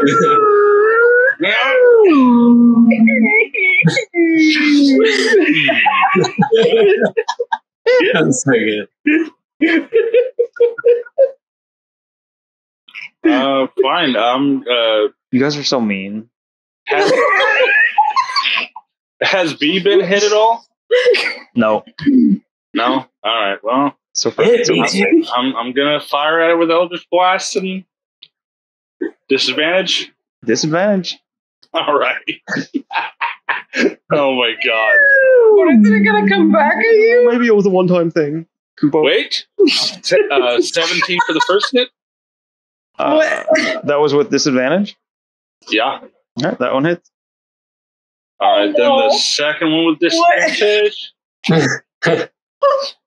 You guys okay? No. Then that one was a natural one. So at least let me roll the damage on the one that actually hit first, and then then you can kill me, please. Okay. I guess. All right. So 9 force damage for the one that actually hit. Okay. Then that second one was a natural 1. So Let's go ahead and roll your d6. Actually, no. shit. No, a natural 1, you don't even get to roll. So So make an attack roll against yourself. disadvantage? I know, Nope. regular. Damn it. You fishing for the shit. Do you have a snail shell? Oh, of course I almost rolled a natural 20. Oh, Fucker. yeah, look at that Whoa. big fat old 26 there. I didn't roll a natural 20. I rolled a 19. I know. So I can hover over it and see. I was like, oh my god. Yeah, Okay, I think that I'm hits, gonna right? watch me roll max. Okay, I didn't roll max, but I take 7 force to myself. Hold on. So You have done more damage to yourself than these creatures have done to you. You're damn right I did. the only damage dealt by these snails has been reflected back at the casters that were targeting them. They have not actually damaged anything themselves.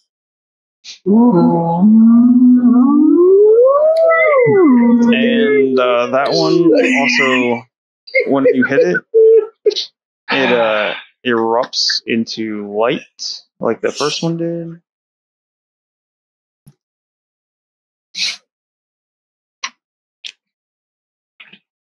Damn. Too high. Movement bonus actions. We have all turned into sad sandwich.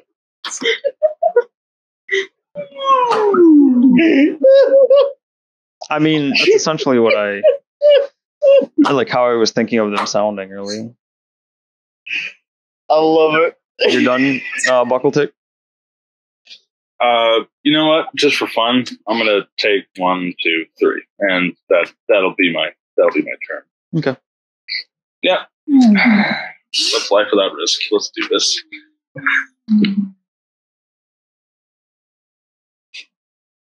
All right. It is in the middle of your earth shit. Does that have any other effect other than being difficult terrain? It's just difficult terrain. Okay. Like, oh, this is hard. Sweet. Wait, so it's in the shell, but it can still move? A is not moving.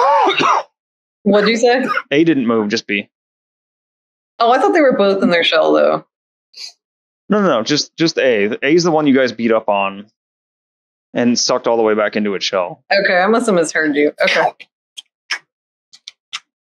And there's a lot of fun sound bites throughout this episode. Oh, yeah. We're just going to name this the onomatopoeia of... Jeez. What are you doing in there, son? What? Don't worry, Dad. Stir macaroni, Dad! Are you winning, son? I don't know. Well, there's no loser.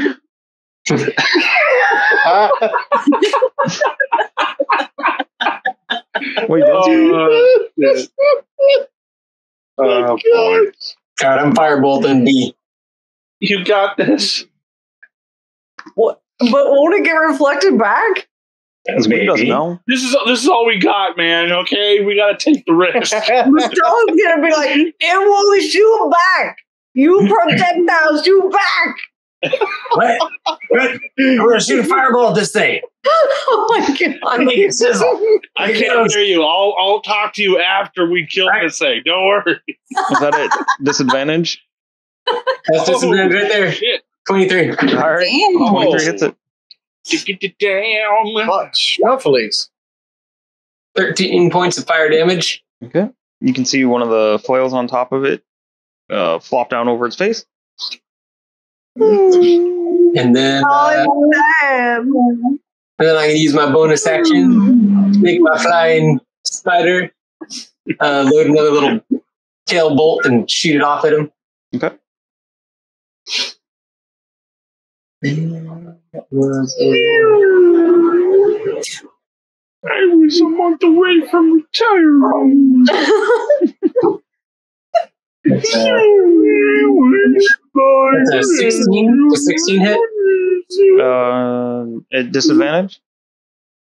Oh, a disadvantage? Let me double check. But I think it would be. And then my other roll is a 19. Okay. So 16 to hit. Force strike, range weapon, your small attack modifier. So what did you say? It was 16 and 19? Yeah. Yeah, 16 hits it. Yay!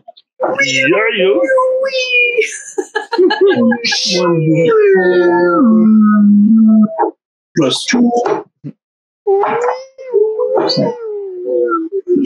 4 points of force damage.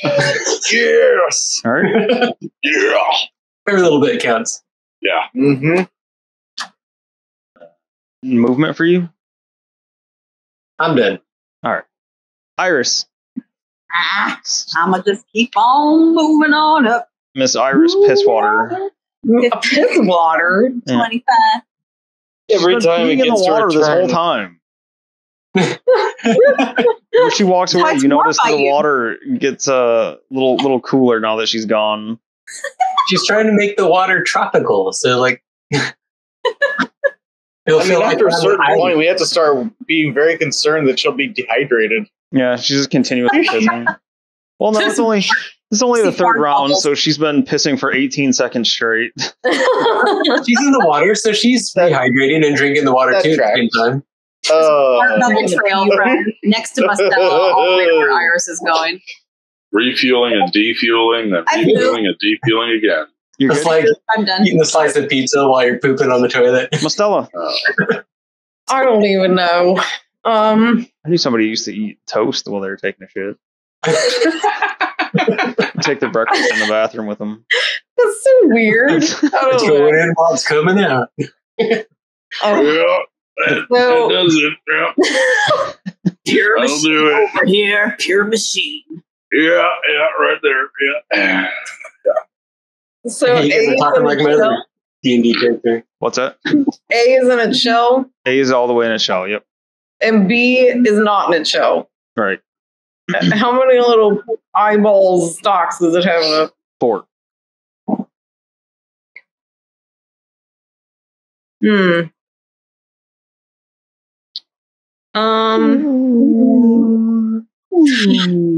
Why is this happening? They're very sad snails. So, There's still this ear-splitting wail from the first one that died. Is gone.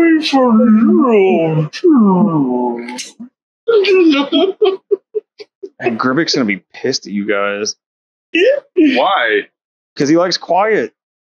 Well, it's like to spend money, you got to make money. So to get quiet, you got to be loud sometimes. You know what I mean? Oh. Gotta break a few eggs. the ruler bend to get like to Right stop click. it.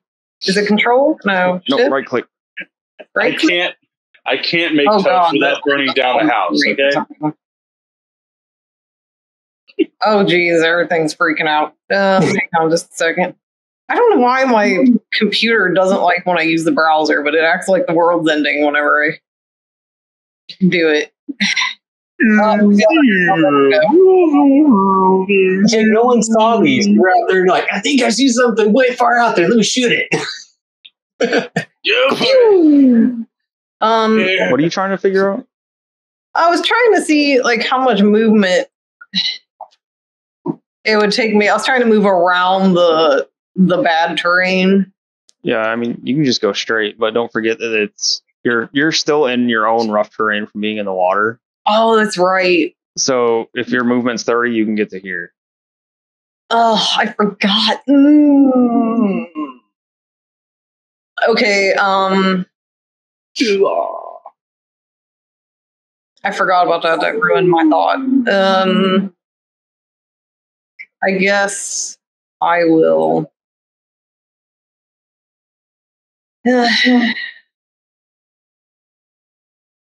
I'm gonna move. So you said 30 feet. That was like. Let's see. Is that like here? Is 30 feet? I think 15 feet. Yeah. that's what I moved, right? Yep. Does anybody need heals right now, or is everybody okay at the moment? I'm okay. The only one that's taken any damage in this entire encounter is Buckle Tick. Yeah. Tick. alright. His own Eldritch Blast to the face. What doesn't kill me makes me stronger.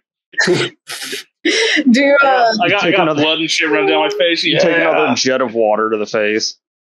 do large animals have trouble moving through this kind of water, or would they be alright in water? They have. You're talking about the octopus? No. The octopus shouldn't have any problem, I wouldn't think. Oh no, he has 10 foot of regular speed, and 60 swim, but he can't really swim in this.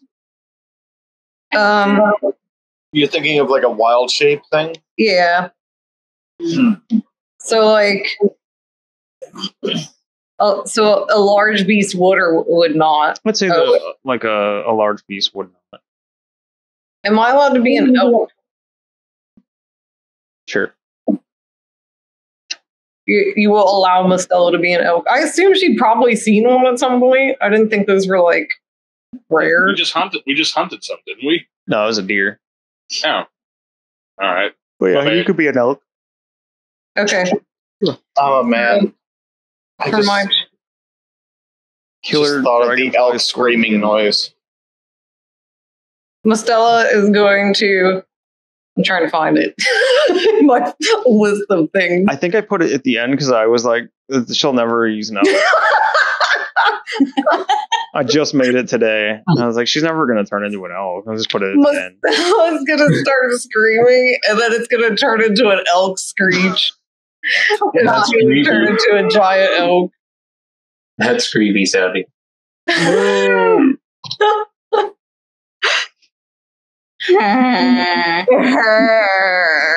Lewis thinks like, oh. Oh, Elkie. All right. So you scream in a little fit of Mustelka rage and then turn into an elk. Yeah. And then you just hear an elk screaming. They have like that weird like whistling scream, don't they? Yeah, it's really It's strange. like a weird. I can't even really know how to describe it. Although I think they use the elk noise for some of the dinosaur sounds in Jurassic Park. Yeah. Yeah. Yeah, that. Yeah, that's fucking terrifying. Just walking through the dark woods at night, and this is what you hear. Yeah. You know what I think of when I hear that? I think of The Ritual. Yes. Oh, Yeah. That movie's so good. I'm definitely that. giving that a rewatch on this year's 31 and 31. Rockin'. Giant elk. You gonna match me with that this year, James? Sorry. I had to clear my throat. Sorry. I don't know. The giant elk, I think, is actually huge. Is it? Yeah, they're big. It is. Oh, Yeah, it's it is. huge, not An large. elk is huge by itself. They're like dinosaurs. It's challenge. Okay, I was checking the challenge rating to make sure it was right. Yeah, that's right. Okay. That's fucking ridiculous. Holy So shit. Gribbik hears all of the snail, and then all of a sudden, Here's Mustelka scream, and then this elk just like poor Gribbik's peaceful swamp has just turned into fucking nightmare fuel. There's like He just wants to dance. That's all he wants. Whatever the hell sound the giant octopus makes. Eldritch Blast. Man, dance to this. I don't know what an octopus sounds like.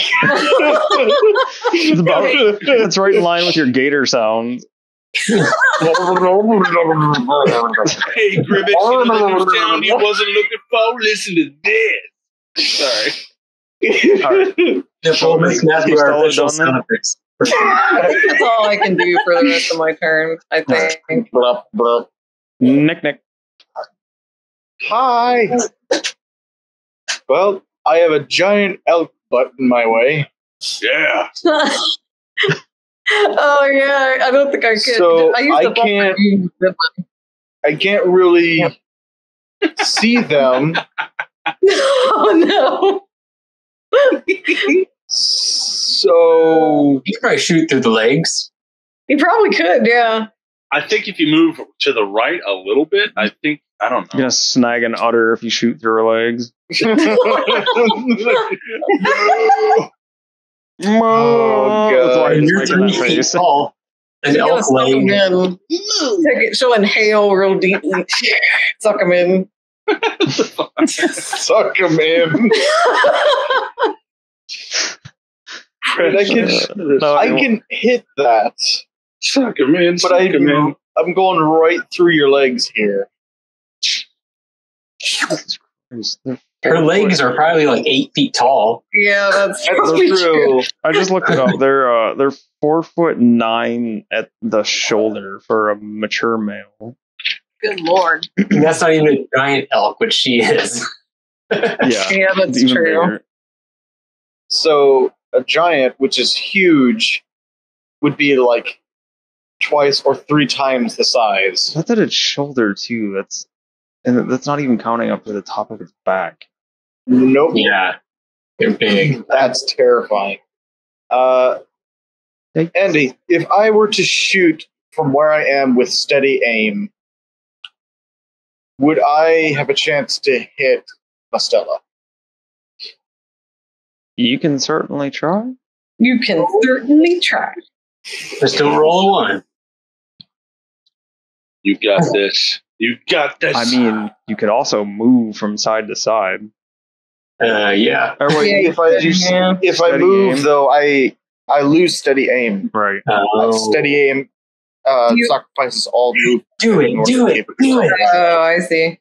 I mean, you can try it. Oh, trick shot. Trick shot. All right, I'll give it a shot.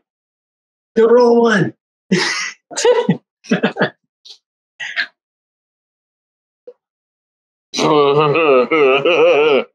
Well, first one's a 5, and the second one's a natural 11 for 4 plus, what is the proficiency? 3. So 18. 18 hits. Okay. Cool. 18 hits, Mustelka. No! This is not what I wanted.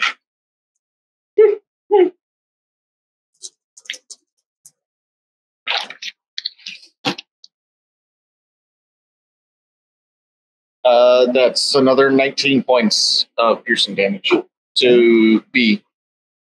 All right. Loses flail. The flail drops dead lifeless, and its own wailing scream is like starting to hit that same crescendo as the first one's. Giant octopus A, you may go. Oh, Yeah, giant octopus. we're still in turn order? Yep. Oh no, what's going on? Is it possible for the octopus to try and reach in the shell God. of the one that's in there? The monster, yeah. I said, you monster. Yeah, you can. Okay, so do I just do a regular attack roll to see if he can reach in, or do I do something else? Yep, you can. Hungry. I feel like there's a messed up enjoyment on your face right now. Look at this. It's funny. I'm thinking about a giant elk that's controlling two giant octopus, and we're attacking giant snails, and how ridiculous this whole thing seems. Yep. It's D&D. So some people are like, "You're worshiping Satan." It's like we're just turning animals into other animals and attacking snails. What's satanic about it? Sorry. I see Hello. no goats here. I would like to introduce you to our Lord and Savior, Mustelka. I think you meant Mustelka. I noticed when I roll, it's saying to GM. Are you the only one seeing that roll? I think so. That's weird. I see your wonder why roll 22. Huh? 22. Yeah. Yeah. I wonder why it's only rolling to you. Nah, it doesn't really matter. Okay. Well, I There's just never a saw it do that. There's Yeah, a I setting can- on D&D Beyond I can that's show like you the setting. 2 for it. player, 2D to everyone. Ah. Okay. Anyway, so that hits? Yep. It reaches inside, tries to get him. Yep. Let's see, hit. It's 2D. Yeah, 2d6 plus 3. It's 11 damage. Forward. Does that mean it's grappled too? I don't know. I guess it's grappled. Yeah, I don't know. So technically, the snail is in the process of dying, and this octopus arm reaches in and just rips it out, and it just pulls out this gory mess of like beaten up, battered, jacked up, arrow pierced, scorched snail, slimy snail, and just tosses it aside. Leaves its shell behind. Just makes this awful, like, suctiony sound when the octopus finally rips it out. I'm a little sad, honestly. It was making that wailing, that like deep resonant wail from inside the shell, and as it's coming out, like it gets a little less bassy, and then as it gets sucked all the way out, it stops and its body lands dead somewhere over here. Aww.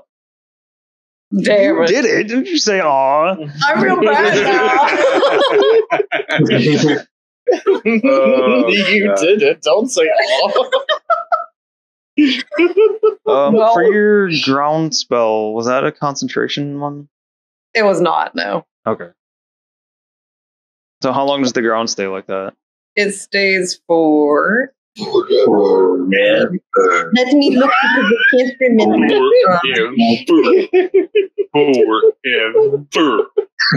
There becomes difficult terrain until cleared. Oh. So it's permanent. So it's just that way. I guess it's just that way. All right, then. I want it that way. Gabo landscape. Octopus B. So I guess Octopus B can reach from here, probably. B. 10, 15, yeah. B to B. B to B. Go to the show. Okay, giant octopus. Foot of reach. He going to try to hit him now. With a 9? That's not going to cut it. Okay. All right. For him, then. Buckle tick. Well, I got a different idea. Mustelka has walked up next to you and turned into a giant fucking elk. I just go like this. That's a new development. That's a new development. I'm being very professional in the workplace, all right? And instead of Eldritch Blast, I'm just gonna do a Toll the Dead on it. I need it to make a Wisdom save of 15. Okay. You've made 2 characters with Toll the Dead? Yeah. It failed. It failed?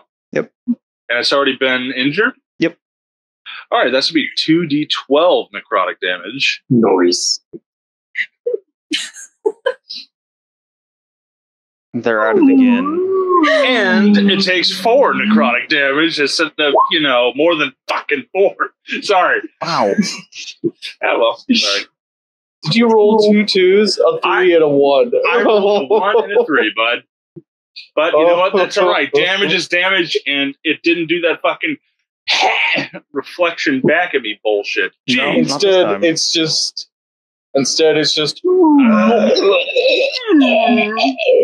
All right. So the first flail snail is like good and dead. It's awesome. Sorry. Wow, man, you savage. Hey, man, I'm a fucking murderous goblin. That's my job. Sorry. You're not sorry in the least. I know. That's fantastic, right? I gotta move this over here for a second. Being immoral. There we go. I love it. I love being I want those shells. B. Yeah, I was kind of thinking that. Those would be really nice on Toltalden. Now I want to make some plate mail out of it. B. Let's see. Their shells look kind of iridescent to be like 5, 10. abalone or something. All right, they can finally. Yeah, they're really One can finally attack. Making a flail tentacle attack. Watch this roll a 1. Oh, that would be great. No. Sorry. Dirty 20 against Octopus B. Has a 22 AC, probably. No, he's got an 11. Monk octopi. Oh my god. You just keep 6 hitting damage. and hitting. 6 damage to the octopus beak. Swinging for the fences. Chrissy, if Octopus you're bee saying still there, stuff, or- you are muted. I keep hitting the mute button and nothing was happening for some reason. Okay. Yep, the octopus is still alive. Yeah. All right, that's 12 now. Squeeb. Squeak. That's the sound the snails make as they die. Question Love to it. Squeeb as to why he killed him. Where's our baby? Where's our son? we're making a snail Batman. Bat snail. There we go. Oh yeah, I get it from there. All right, I'm gonna move. Runs. Bat snail. Yeah.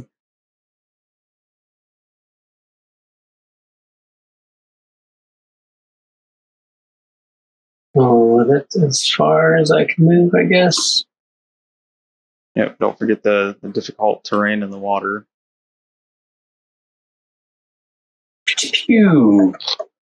I guess I'm gonna firebolt them again. Yeah. All right. Yeah. Firebolt. Disadvantage. Disadvantage. Yeah, look at that. Oh, damn. Jesus. All right, you good?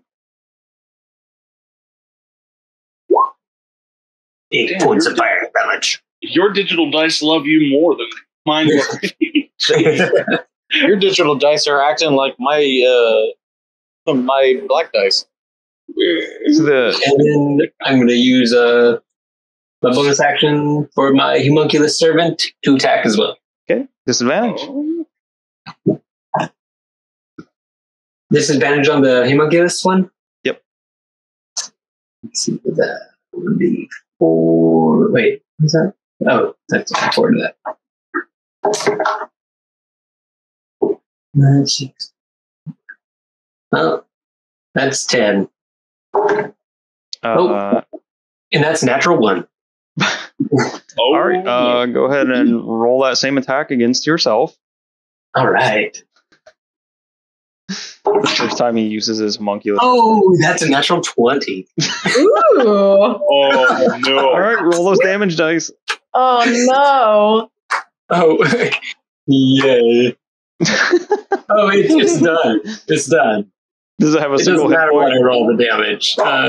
Yeah.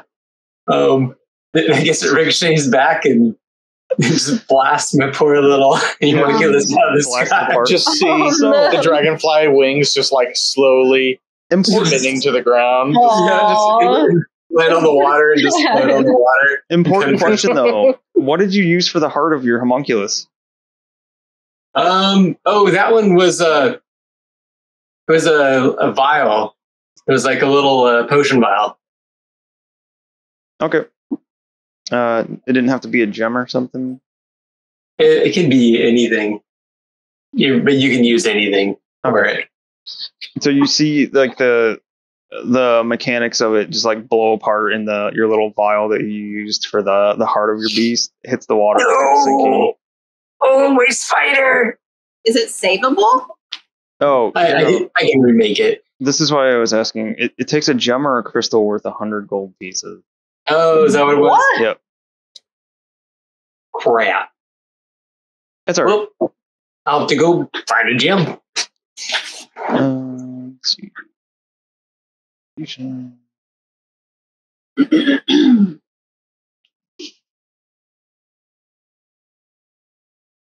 That's probably one of those things I probably should have found before they made it. Yeah, it's all right. To remake it, you'll have to find a gem or a crystal worth that much. Okay. So yeah, no harm done.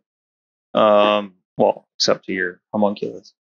Of course, homunculus. So sad. Homunculus. All right.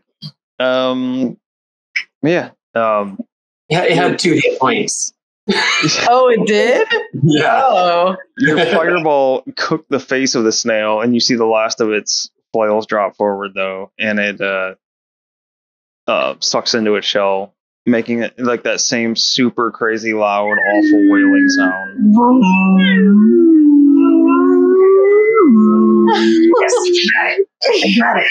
The bastard killed my homunculus. So, I mean, I'm not going to make you say in turn order since Mustela figured out the quickest way to end their suffering here.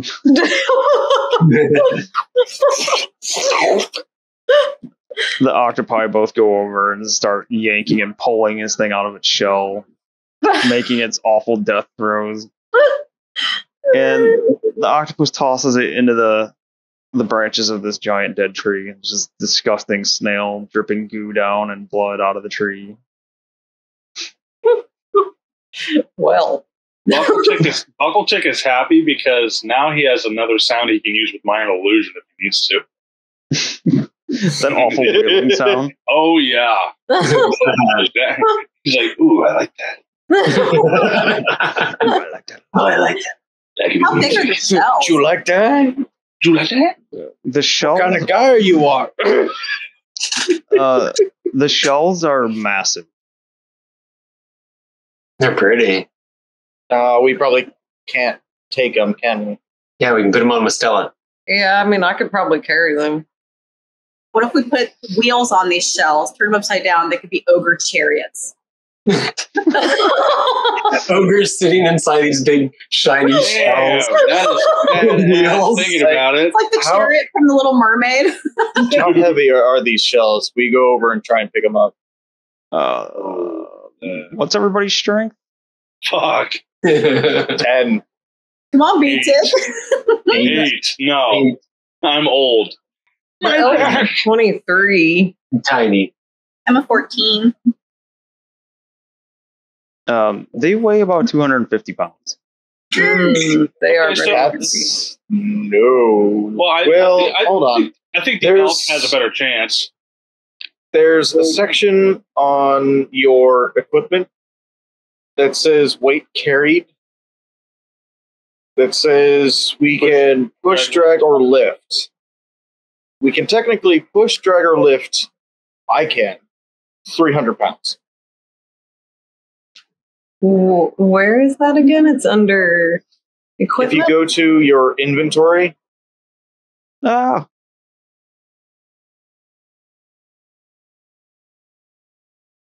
Whoops. My bad. Push. Hit back on Okay. accident. My push drag lift isn't that bad, but still, I'm old guy. yeah. Mine's 420. Nice. Carrying My back. capacity. Yeah. My carrying capacity is 150, but I can push, drag, or lift 300 pounds. Oh, I guess that's what mine said. How are we that strong? I think that's not for tiny creatures. Yeah, I Small. think there's a modifier for small Oh. creatures. Lifting and carrying. Your strength score determines the amount that you can bear. The following terms define what you can lift or carry. Carrying capacity, you are carrying your carrying capacity is your strength scored multiplied by 15. Size and strength. Larger creatures can bear more weight, whereas tiny creatures can carry less. For each size category above medium, double the creature's carrying capacity. And the amount can, for a tiny creature, halves these weights. Oh my god. Beautiful. 250-pound shell. Those things are cool. They are. Well, 250 pounds, we could all like get together and lift. All of us together lift one shell, I would think. I would think as Like an with elf, Stella could probably carry at least one, right? I would think. I honestly think we can use rope, throw them over Mustela's That's antlers, and like it kind of balance them out. Are you calling her Mustelka because she's an elf? No, but that's pretty cool though. No, It's Mustela? Mustela, sorry. Moose. I do like Mustela though for when she finds a moose.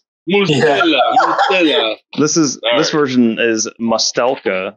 Mustelka. So, Yeah, we could throw some rope over Mustela's back and then tie it around one of the shells, and then we could get all on the other side. That's of true. her and just pull it up. Well, actually, the octopus could probably carry something or drag it. Yeah, let those lazy bastards do something. Remember their head up there, they could How long totally do you that have too. those? Yeah, Anyway. I'm about to ask the same thing. I have them for an hour, concentration an hour, I think. Okay. I'm double checking. If they're flipped over and the opening is upward, would they float? I would think so. Probably. Yeah, I have them for an hour. So in like water of like actual like decent depth, they would probably float. In here, they're so big that they're probably going to drag the bottom regardless. Mm. Makes sense. Buckletick wants to go over to one of the bodies of the snails. And he wants to take out his dagger. Okay. And just cut some pieces off of like eye stalks and just out of curiosity. Maybe taste one. Okay. Survival check. What are you Garrow the Bard and his jerky? No. There might be something more to this. So did you say survival? Yep. Okay. Eight. Snails. Eight. Yeah. So you That's hack the shit. crap out of it and you kind of mangle it. You get a little chunk of meat though if you want. Yeah, okay, I'll take it. You can chunk of flail snail meat. You can add that to your inventory. All right. Would you say like what, like an ounce of snail meat? Yeah, it's not very much. A pound of Okay. fish. It's Just bloody don't salt it. it's bloody and slimy and gross. Mustela, over by the bodies there, you do notice the trail that they've left is that same like glassy substance that you saw under the boat, and you can actually see it up over on the shore too. On the shore? Yep. Mm. And you actually, from where you're at now, you can see a building up here No. north. Yeah, there's a building I see. And actually, you see, yeah, you can see a set of stairs over here. Yep. Well, do we want to drag these shells somewhere first and come back? Or we leave Maybe them drag there them and to come the- back? Maybe drag him to the shore, then get the shit back to that one old dude. And, Yeah, and then come back maybe? like, do you think we should come back to this after we get the deer to the ogres? Because I don't know if they'll be like, I'm going to kill those goblins. They never brought us food. Would they eat snails? I don't think we can. Oh, no. Would they be heavier? Or The bodies of the snail are significantly lighter than the shell. Like what? Stuff them back in the shell? Fuck it. Buckletick will try to drag one by himself. Like, back it. Your octopi are very confused. Your fey octopi. Oh my Fey god. octopi. Well, I mean, we could drag them back while the octopi are here, I guess, too, and while animal form is up. Yeah, might as well put him where the deer is.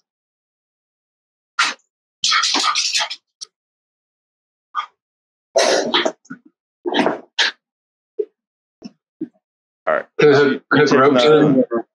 Taking the flail snails back to where you left the deer. I Yeah, think that sounds so, good. yeah. Okay. So I'll save a bit of time. Just grab them. Yeah. Between Mustela and you guys, like helping maneuver them around and getting them unstuck out of the mud, we'll put them right back there. Did you stuff the bodies in there, or just take the shells? Did you guys want to bring the snail flesh back for the ogre? I got an ounce for myself. We'll get another deer on the way back. Yeah, We'll pick a But- McDonald's. Mustela, you could probably get the one out of the tree with your horns. Ew. I mean, I guess I could. I guess I will. All right. Like, floppy scoop it up and drag it over there. Here you go, James. There's your thumbnail for this episode. Mustelka with a dead flail snail, like fleshy bits in her antlers. Gross. All right. Good to know. All right. Oh. Are you keeping the octopus around, or are you dismissing them? Nah, I'm gonna keep them as long as they'll stay, because I mean, I might as well. Okay. Yeah. They can go on land and everything too. Yep. They can hold their breath for 1 hour. Yeah, it's pretty neat. Do we need to take this dude? Are we taking his boat back right now? Yeah, might as well do that. One of the octopus just reaches over with a tentacle arm and grabs a hold of the front of the boat and just drags it along. Yeah, I was thinking that too, actually. I mean, just, Man, those things are handy. you can just drag it all the way back. Very. I'm in the boat. Look at me go. I'm gonna help. Iris is My absolutely mushroom amazed. He's never been pulled around in a boat by an octopus before.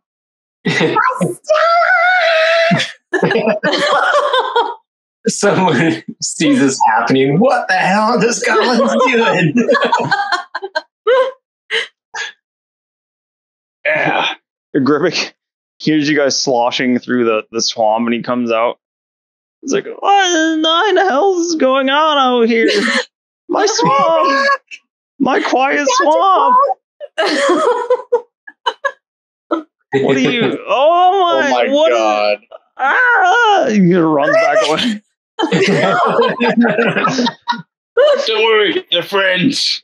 This poor old, like 3 foot tall goblin sees 2 giant octopus and a huge fucking elk just walking through his like typically peaceful swamp. Guys, this is our only chance. We'll take the boat and everything else. I'm kidding. Are you though, Nick?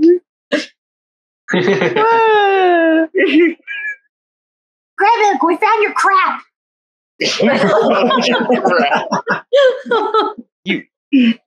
My jewel? You found it? Yeah. Give it. I think Squeeb has it. Yeah. Oh yeah, I have it. Do we want to give it to him? Here you go, old man. My precious. It's like Gollum. No, he's not like that. He just really wants his jewel back. Are you gonna give it over, Squeeb? Yeah, I'll give it over to him. Okay.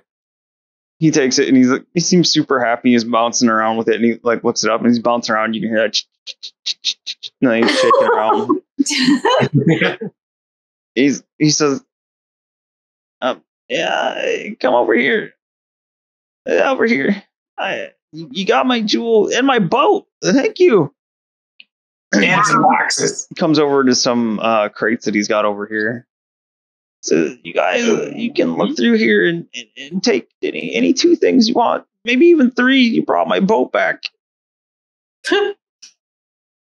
And he shows you the the boxes. You see a couple of boxes over at the side of his tent. Some of them have like books and paper in them that haven't been destroyed by water. You see some clothing, some dried spices. And then over on the side, he seems to at least had somewhat of an eye for stuff that actually had some value. You see find it. A box of books that had like different bindings on them, like some this one, some of these seem to have water damage though, but there's one nice one that catches your eye. It's a light brown leather with a burned in leather letters in common that spell out crafting and maintaining mystical armaments. Ooh. Oh, that sounds interesting. I can find the rest of them. How to contact your patron. You see a couple different boxes of books and things, and then you see some pages kind of like littering between here and the fire pit. And a second look over towards the fire pit reveals he's probably been using some of these books as fuel. Oh no. You see some fine clothing, or what was once fine. It's been a little bit moth-eaten and moldy. And he like digs through that, and he fishes out a long, thin wooden box. And he says, yeah, it's kind of catching your eye, but it seems just like a useless metal stick with a bunch of bright baubles on it. And he hands it over. He says, this is up for grabs if you want it.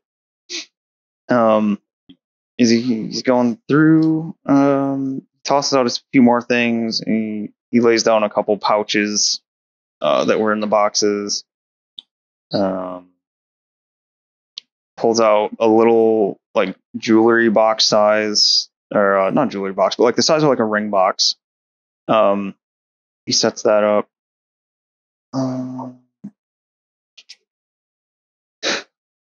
He pulls out an old weird leather, like a flight helmet, like an old. They have a name, like a pilot's helmet, like a leather, World War II pilot helmet.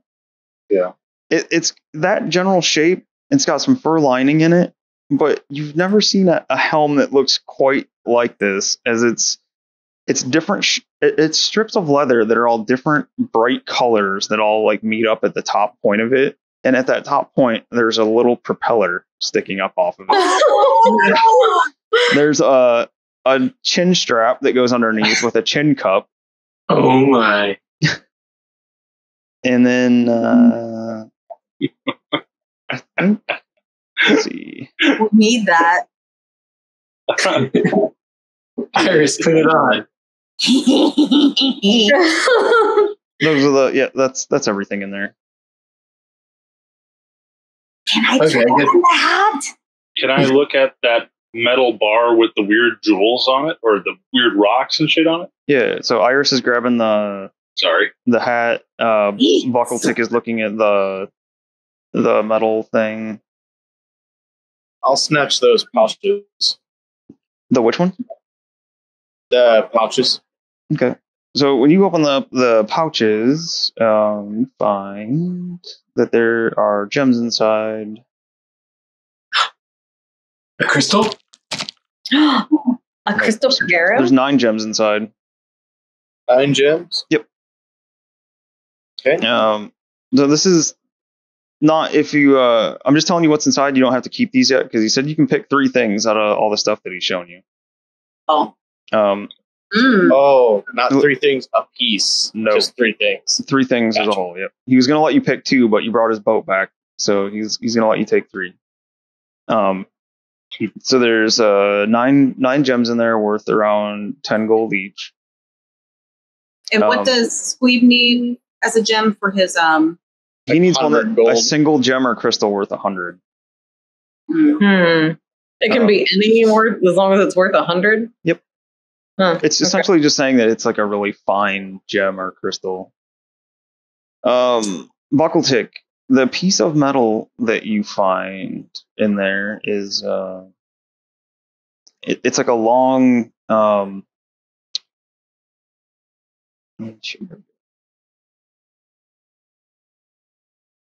it looks like a small brass wand with an assortment of different brightly colored balls attached to smaller brass branches coming up off of it. And a thin brass wire wraps the handle of the wand. Buckletick turns over to Sweep and says, "Is there a chance you can use your magical arcane eye on this bad boy?" I can't today. I didn't prepare it. Okay. I wonder what it is. I'll look over at Gribbik and go, "I want this so bad. I don't know why." Why do you suddenly sound like that? It's goblin anticipation. He can't help it. He wants it so bad. So bad. Andy, I'd like to make it look like I'm putting the pouches back, but I've essentially traded out the gems for rocks that I found on the ground. Check.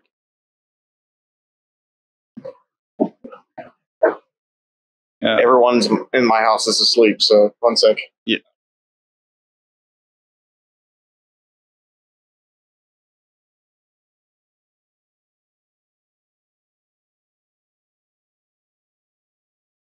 Oh, it is very late. It is. It is I'm trying to late. wrap it up. I didn't notice how late it was.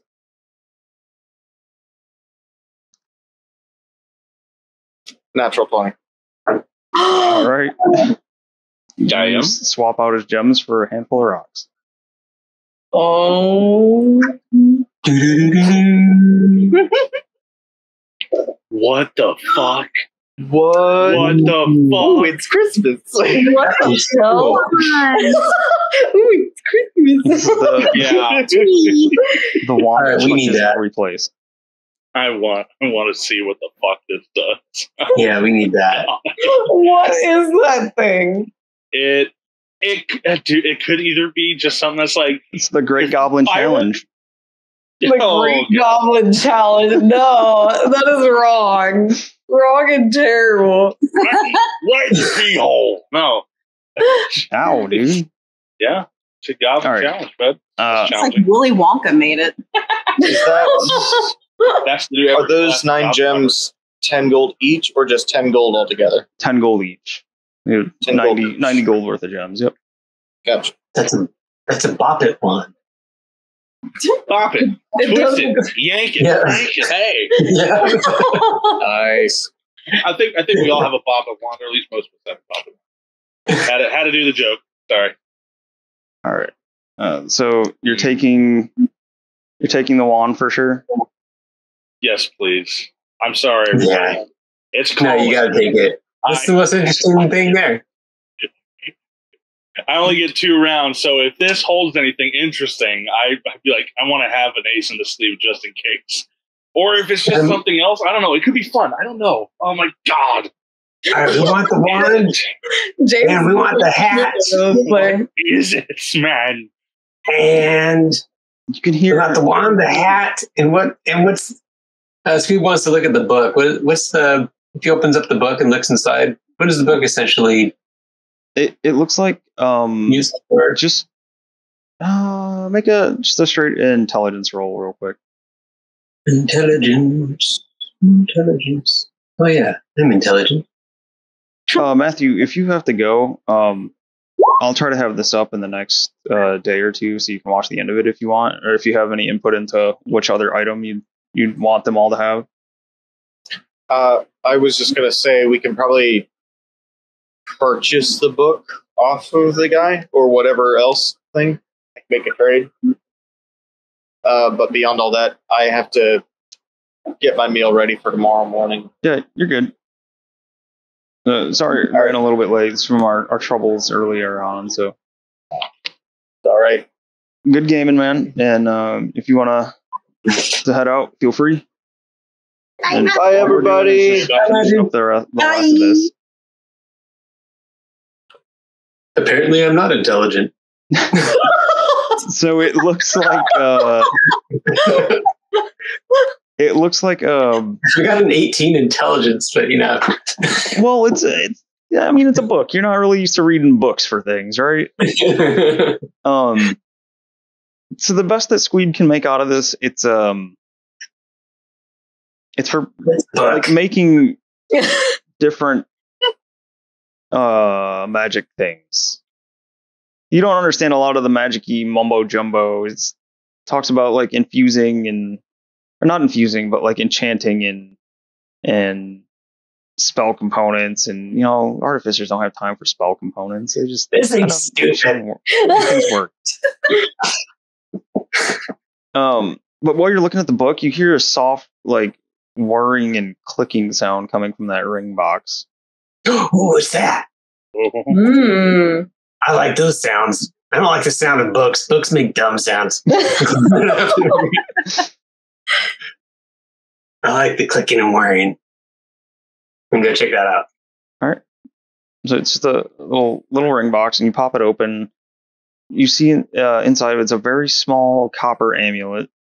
Contains tiny interlocking gears, and the soft whirring and ticking sound. It gets a little bit louder when you open the box. Oh, I love that sound. Oh, oh it's like butter.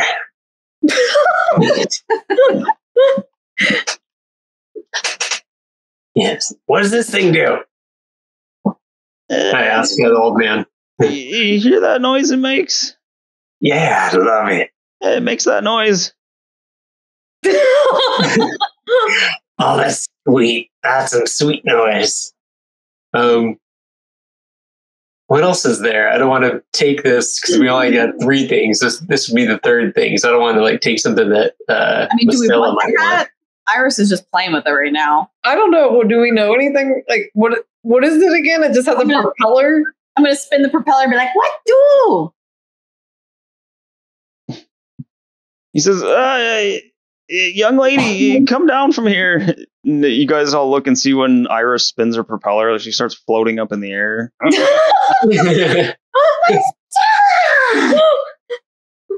Yeah, we'll take it. We'll take it. That's cool. I can air bomb. And I start pulling my pants down. Oh no! Oh Oh no! Imagine if you had this when that dude threw you off the giant fucking turtle. You just go back up and be like, "Hey, bitch, how you doing?" And then you're just stuffing purple plants in your mouth and putting in your pants. Purple plants and in the air. Oh my So- god. What have you done, Andy? I'll give What have you done? Oh, it's not. You'll see. There's a drawback.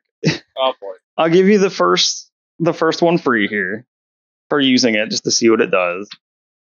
You normally do have to attune to it though, so it's gonna take a short rest to attune to it. Okay. I'm just gonna assume that you guys are gonna short or long rest after this. Yes, please. Between episodes. So Yeah, Please. we'll camp out with the old man. Yeah.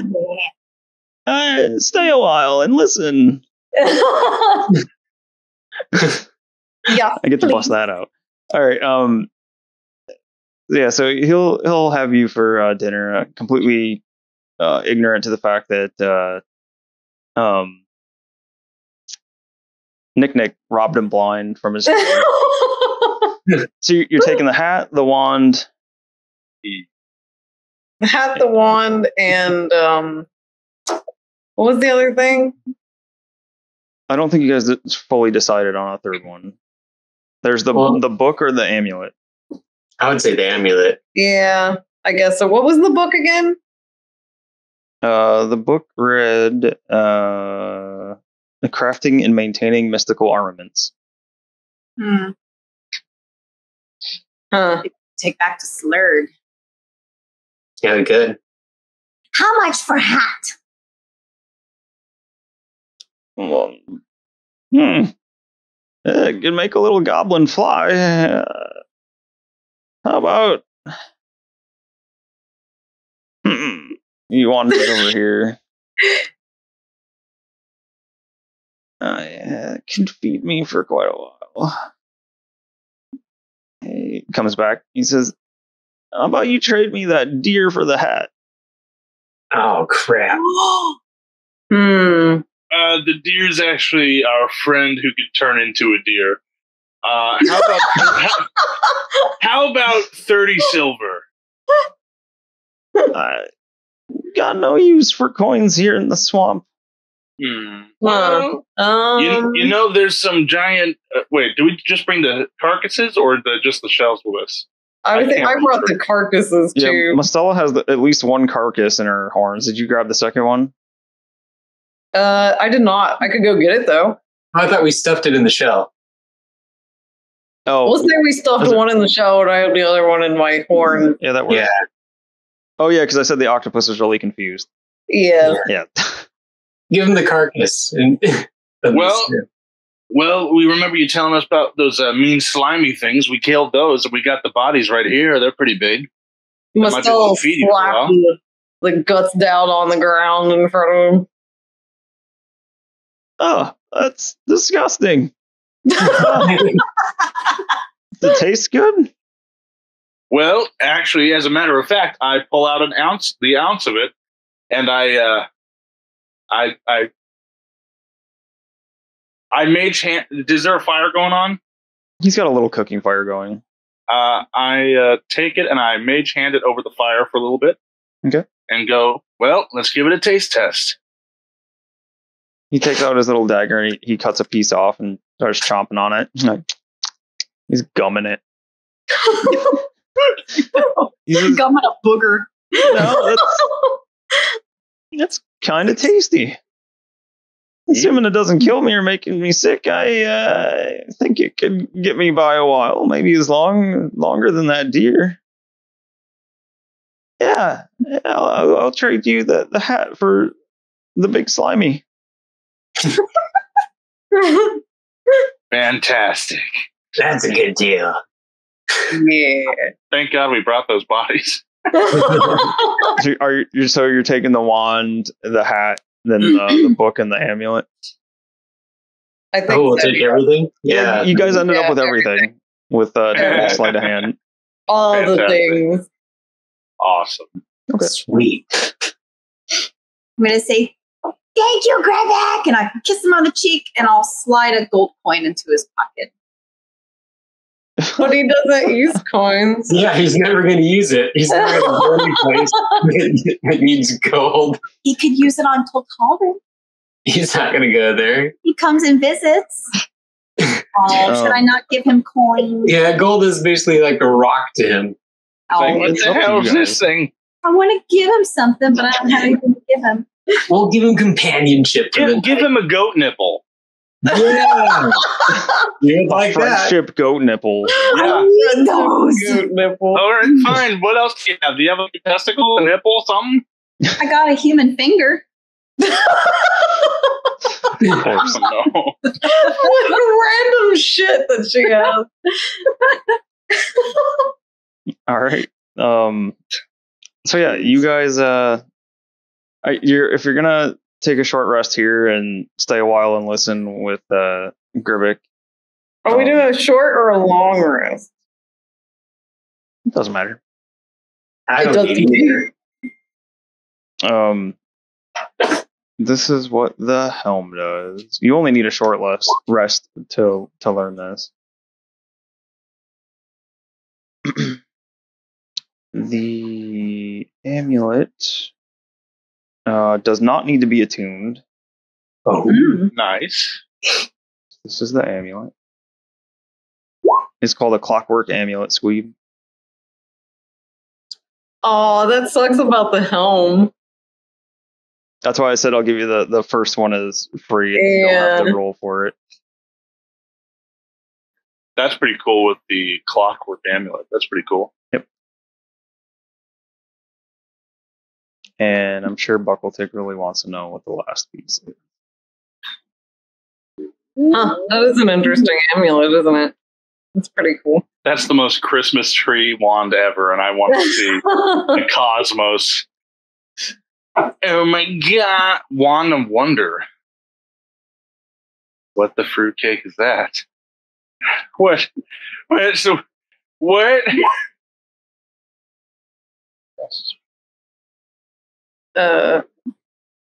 Wand of Wonder. This one is.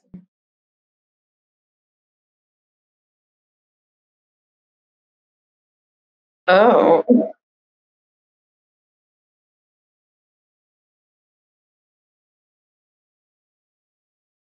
yeah, love table things. Yeah. Oh, the Okay. table? That's So- awesome. That's The table, on a interesting. 1 through 5, you cast Slow. 6 through 10, you cast Fairy Fire. 11 through 15, you are stunned until the start of your next turn, believing something awesome just happened. That's cool. 16 through 20, you cast Gust of Wind. 21 through 25, you cast Detect Thoughts on the target you choose. If you didn't target a creature, you instead take 1d6 psychic damage. Oh, no. 26 through 30, you cast Thinking Cloud. Ooh. 31 through 33, heavy rain falls in a 60-foot radius centered on the target. The area becomes lightly obscured. The rain falls until the start of your next turn. Ooh. 34 through 36, an animal appears in an unoccupied space nearest the target. The animal is not under your control and acts as it normally would. Roll a d100 to determine which animal appears. You can get a rhino, an elephant, or a rat. Wow. Okay. Oh my gosh. We have to use that sometime to get into animal like a rhino, and then I can turn into a rhino. Oh, shit. Lightning bolt. A cloud of 600 oversized butterflies fills a 30-foot radius centered on the target. The area becomes heavily obscured, and the butterfly remains for 10 minutes. Nice. People buckle tick, and all of a sudden there's butterflies.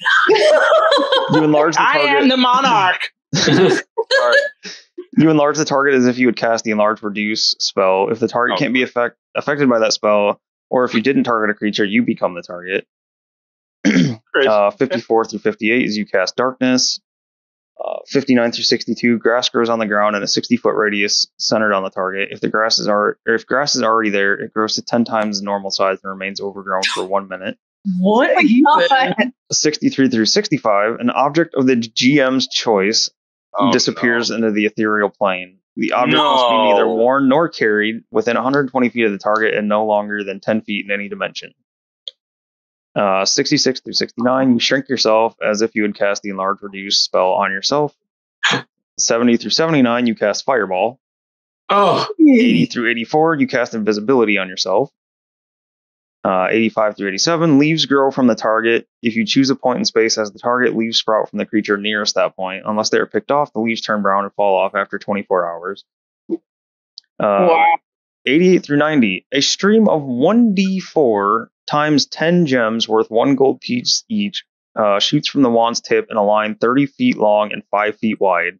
Each gem deals 1 bludgeoning damage, and the total damage of the gems is divided equally among all creatures in the line.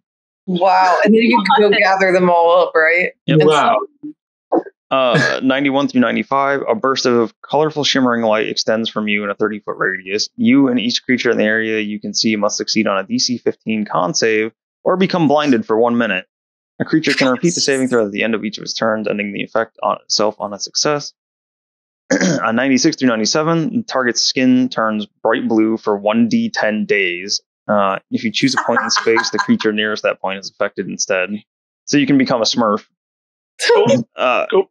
98 to 100, if you targeted a creature, it must make a DC 15 con saving throw. If you didn't target a creature, you become the target and must make the saving throw. If the saving throw fails by 5 or more, the target is instantly petrified. Oh my goodness. Any other failed save, the target is restrained and begins to turn to turn to stone. Becoming petrified on a failure or ending the effect on a success. I think I jumped ahead. Ooh, Yeah, I did. that is. While restrained in this way, you must repeat the saving throw. That's what it is. Petrification lasts until the target is freed by the Greater Restoration spell or similar magic. So you have roughly 3% chance of turning yourself to stone.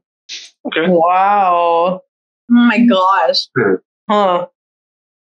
Oh, we should give that wand to Nick and not tell her what it does. Terrible. So mean. So camping out at Gribbik's little encampment here. That's where we'll end the episode because we are running a little bit late tonight. Yeah. I hope everyone that watched enjoyed it. I hope you guys that played enjoyed it. Some fun new items to play around with, and you might need them coming up because that tough encounter that I was talking about that was supposed to happen today, that we set up the lighting for today, never happened. It was not the snails. I thought it was snails, and I got really worried. Well, hopefully we'll have Shardo back with us, and then. Yep. That's true, yeah. Or were the snails for Shardo? No, the snails were just part of the goofy ass story for Gribbik. Well, that's interesting. Iris has roll a d4 for me, Iris.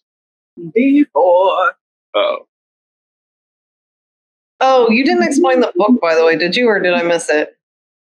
I did. Squeeb tried to read it. Oh, it just looks like like a book telling how. Sorry for your one. It just looks like a book about like how to make and enchant magic items. Okay. There's more to it, but Squeeb didn't really understand all the mumbo jumbo behind enchanting. And okay. We should give it a builder. She could actually have a real magic shop. Yeah. I was just wanting to write it down and make sure I get it. There we go. So yeah, thank you everybody for watching. If you're new, definitely thank you for 1. 2, come on back and watch for the next little encounter that I have coming up. I play around with some different mechanics, which I'm pretty sure, unless they do some ridiculous things next time, they're going to get to finally. I'm looking forward to it. Play around with mechanics and do some different stuff with that encounter. You get to see what they do with the flail snails and Mustelka, who you should be a normal goblin again, by the way. Okay. Are we doing a full rest? Can we do a full rest? You can do a full rest. You can sit and hang out and party with Gribbik and listen to his stories that he wants to tell you. Cool. Like he starts one story and trails off like 14 different times and never finishes the story. Then he eventually passes out mid-story. If you are continued watching us, thank you a lot, and your support means a ton to us. So we super appreciate it. The comment down below, let us know what your favorite part of the episode was. Maybe I was gonna say how you would have done something different, but I don't want to get into that. That's not fun. What do you think they can do with the flail snails? What? Ogre helmets. Ogre helmets. They just stick them on top of their head. Ogre brain buckets. Yeah, just leave us a comment. Tell us what you think, and we hope you guys had fun, and we hope we will see you back next time. Until then, we are out of here. It's late, and we gotta go. Yeah. Thanks for hanging out with us, everybody. And adios. Bye. Bye.